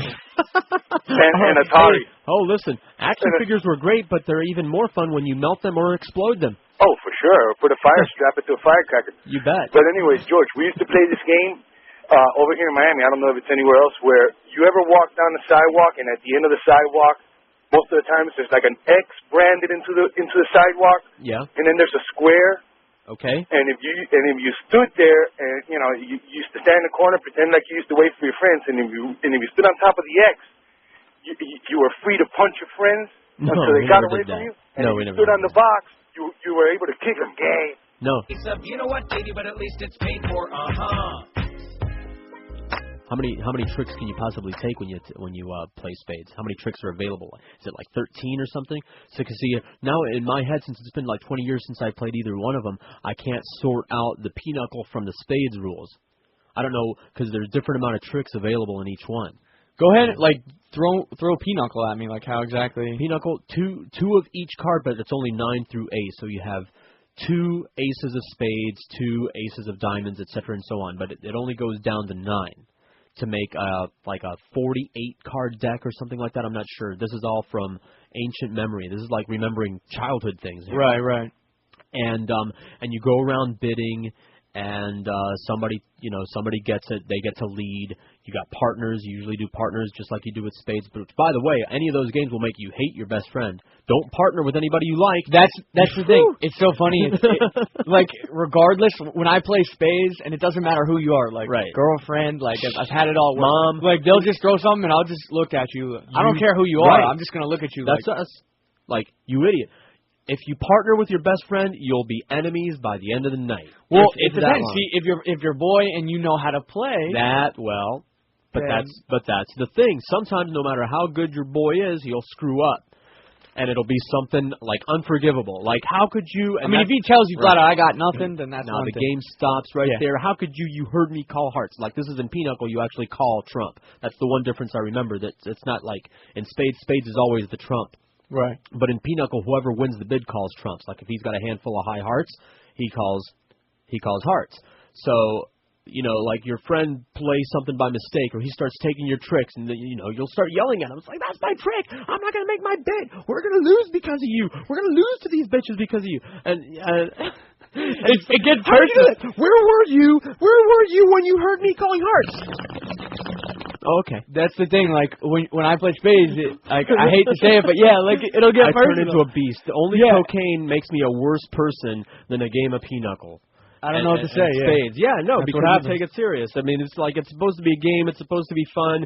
You talk, all right, we're just here to have a good time. Right. Before the hour is up, you're serious, and you're so stupid. I hate you. Well, then let's trade partners then. No. And that's another thing.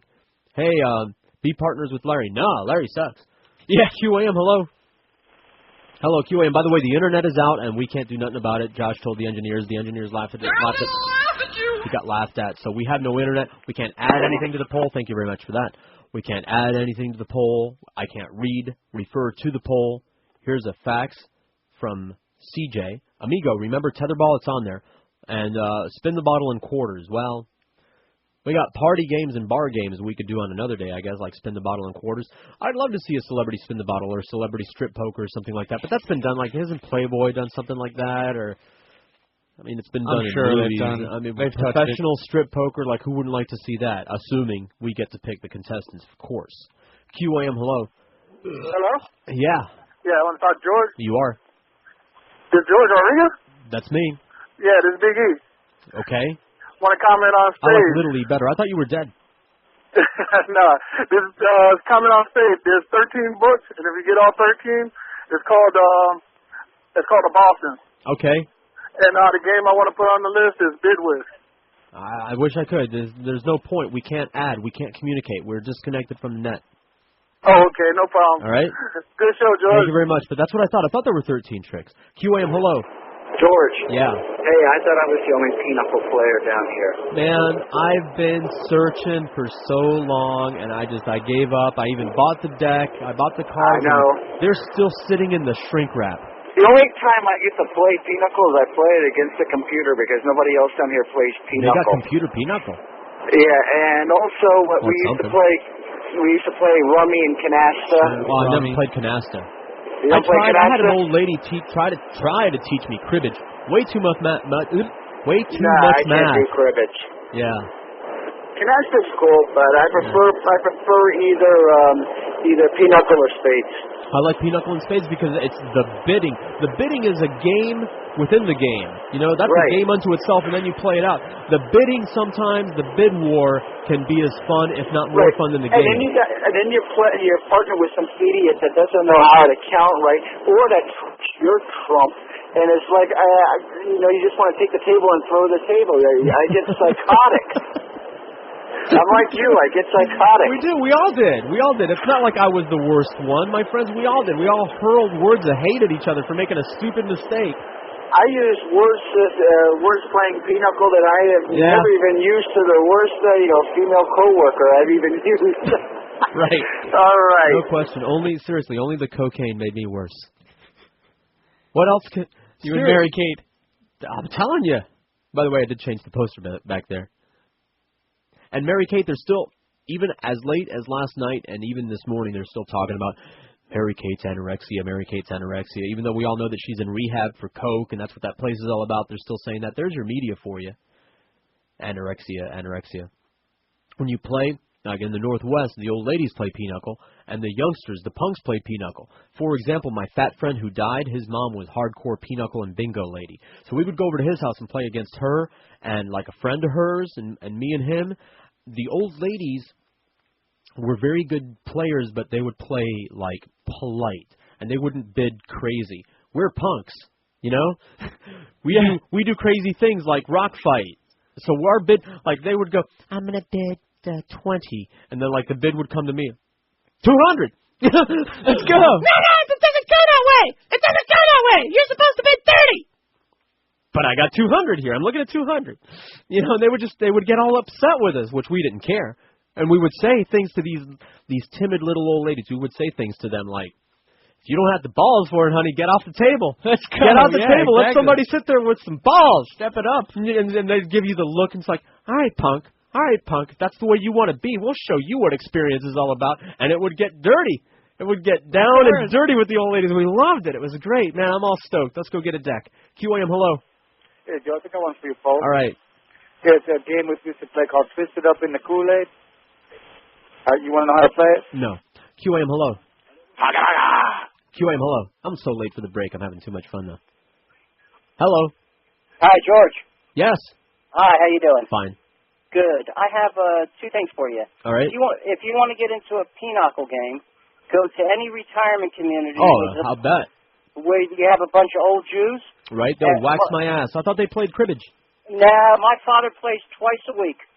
He's Really? 83, lives in Palm Beach County, and he plays. See, anymore, I have to recreate the same environment, which means I have to be able to have beer and a bong. Well, that I don't think they do that at the old folks' home. No, they have cigars and Maalox. All right. Oh, and cigars, absolutely. Yeah. Oh, yeah, there's got to be a cloud of smoke so thick it makes everybody's eyes burn. Oh, yeah, they wear masks. There you go. I'll see you there. Okay. Right, you know what? I'll just roll up a blunt that'll pass as a cigar, and what do they know? 6 till 2 on 560 QAM. Now, what's up with your gossamer spoker? When I was little, I was a skinny little punk. They wouldn't let me play basketball. The gangs used to push me around. Even the hoes beat the crap out of me. But then I started drinking milk. And I kept on drinking. And I kept on drinking. And I kept on drinking. And now I'm a 6'5", 285-pound angry motherfucker. And I'm gonna put some serious hurt on everybody who ever dissed me. You with me, you go home in a body bag, 'cause I'm a natural born milk drinking killer.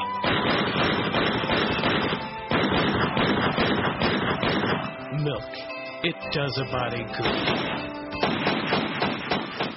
Alrighty then. Don't forget to look for the QAM van today from 2 till 4, just very soon now. At the Hooters in Doral, stop by for specials on Miller Lite and there to win Marlins tickets. Hooters in Doral, 87th Avenue from 2 till 4, Northwest 87th Avenue.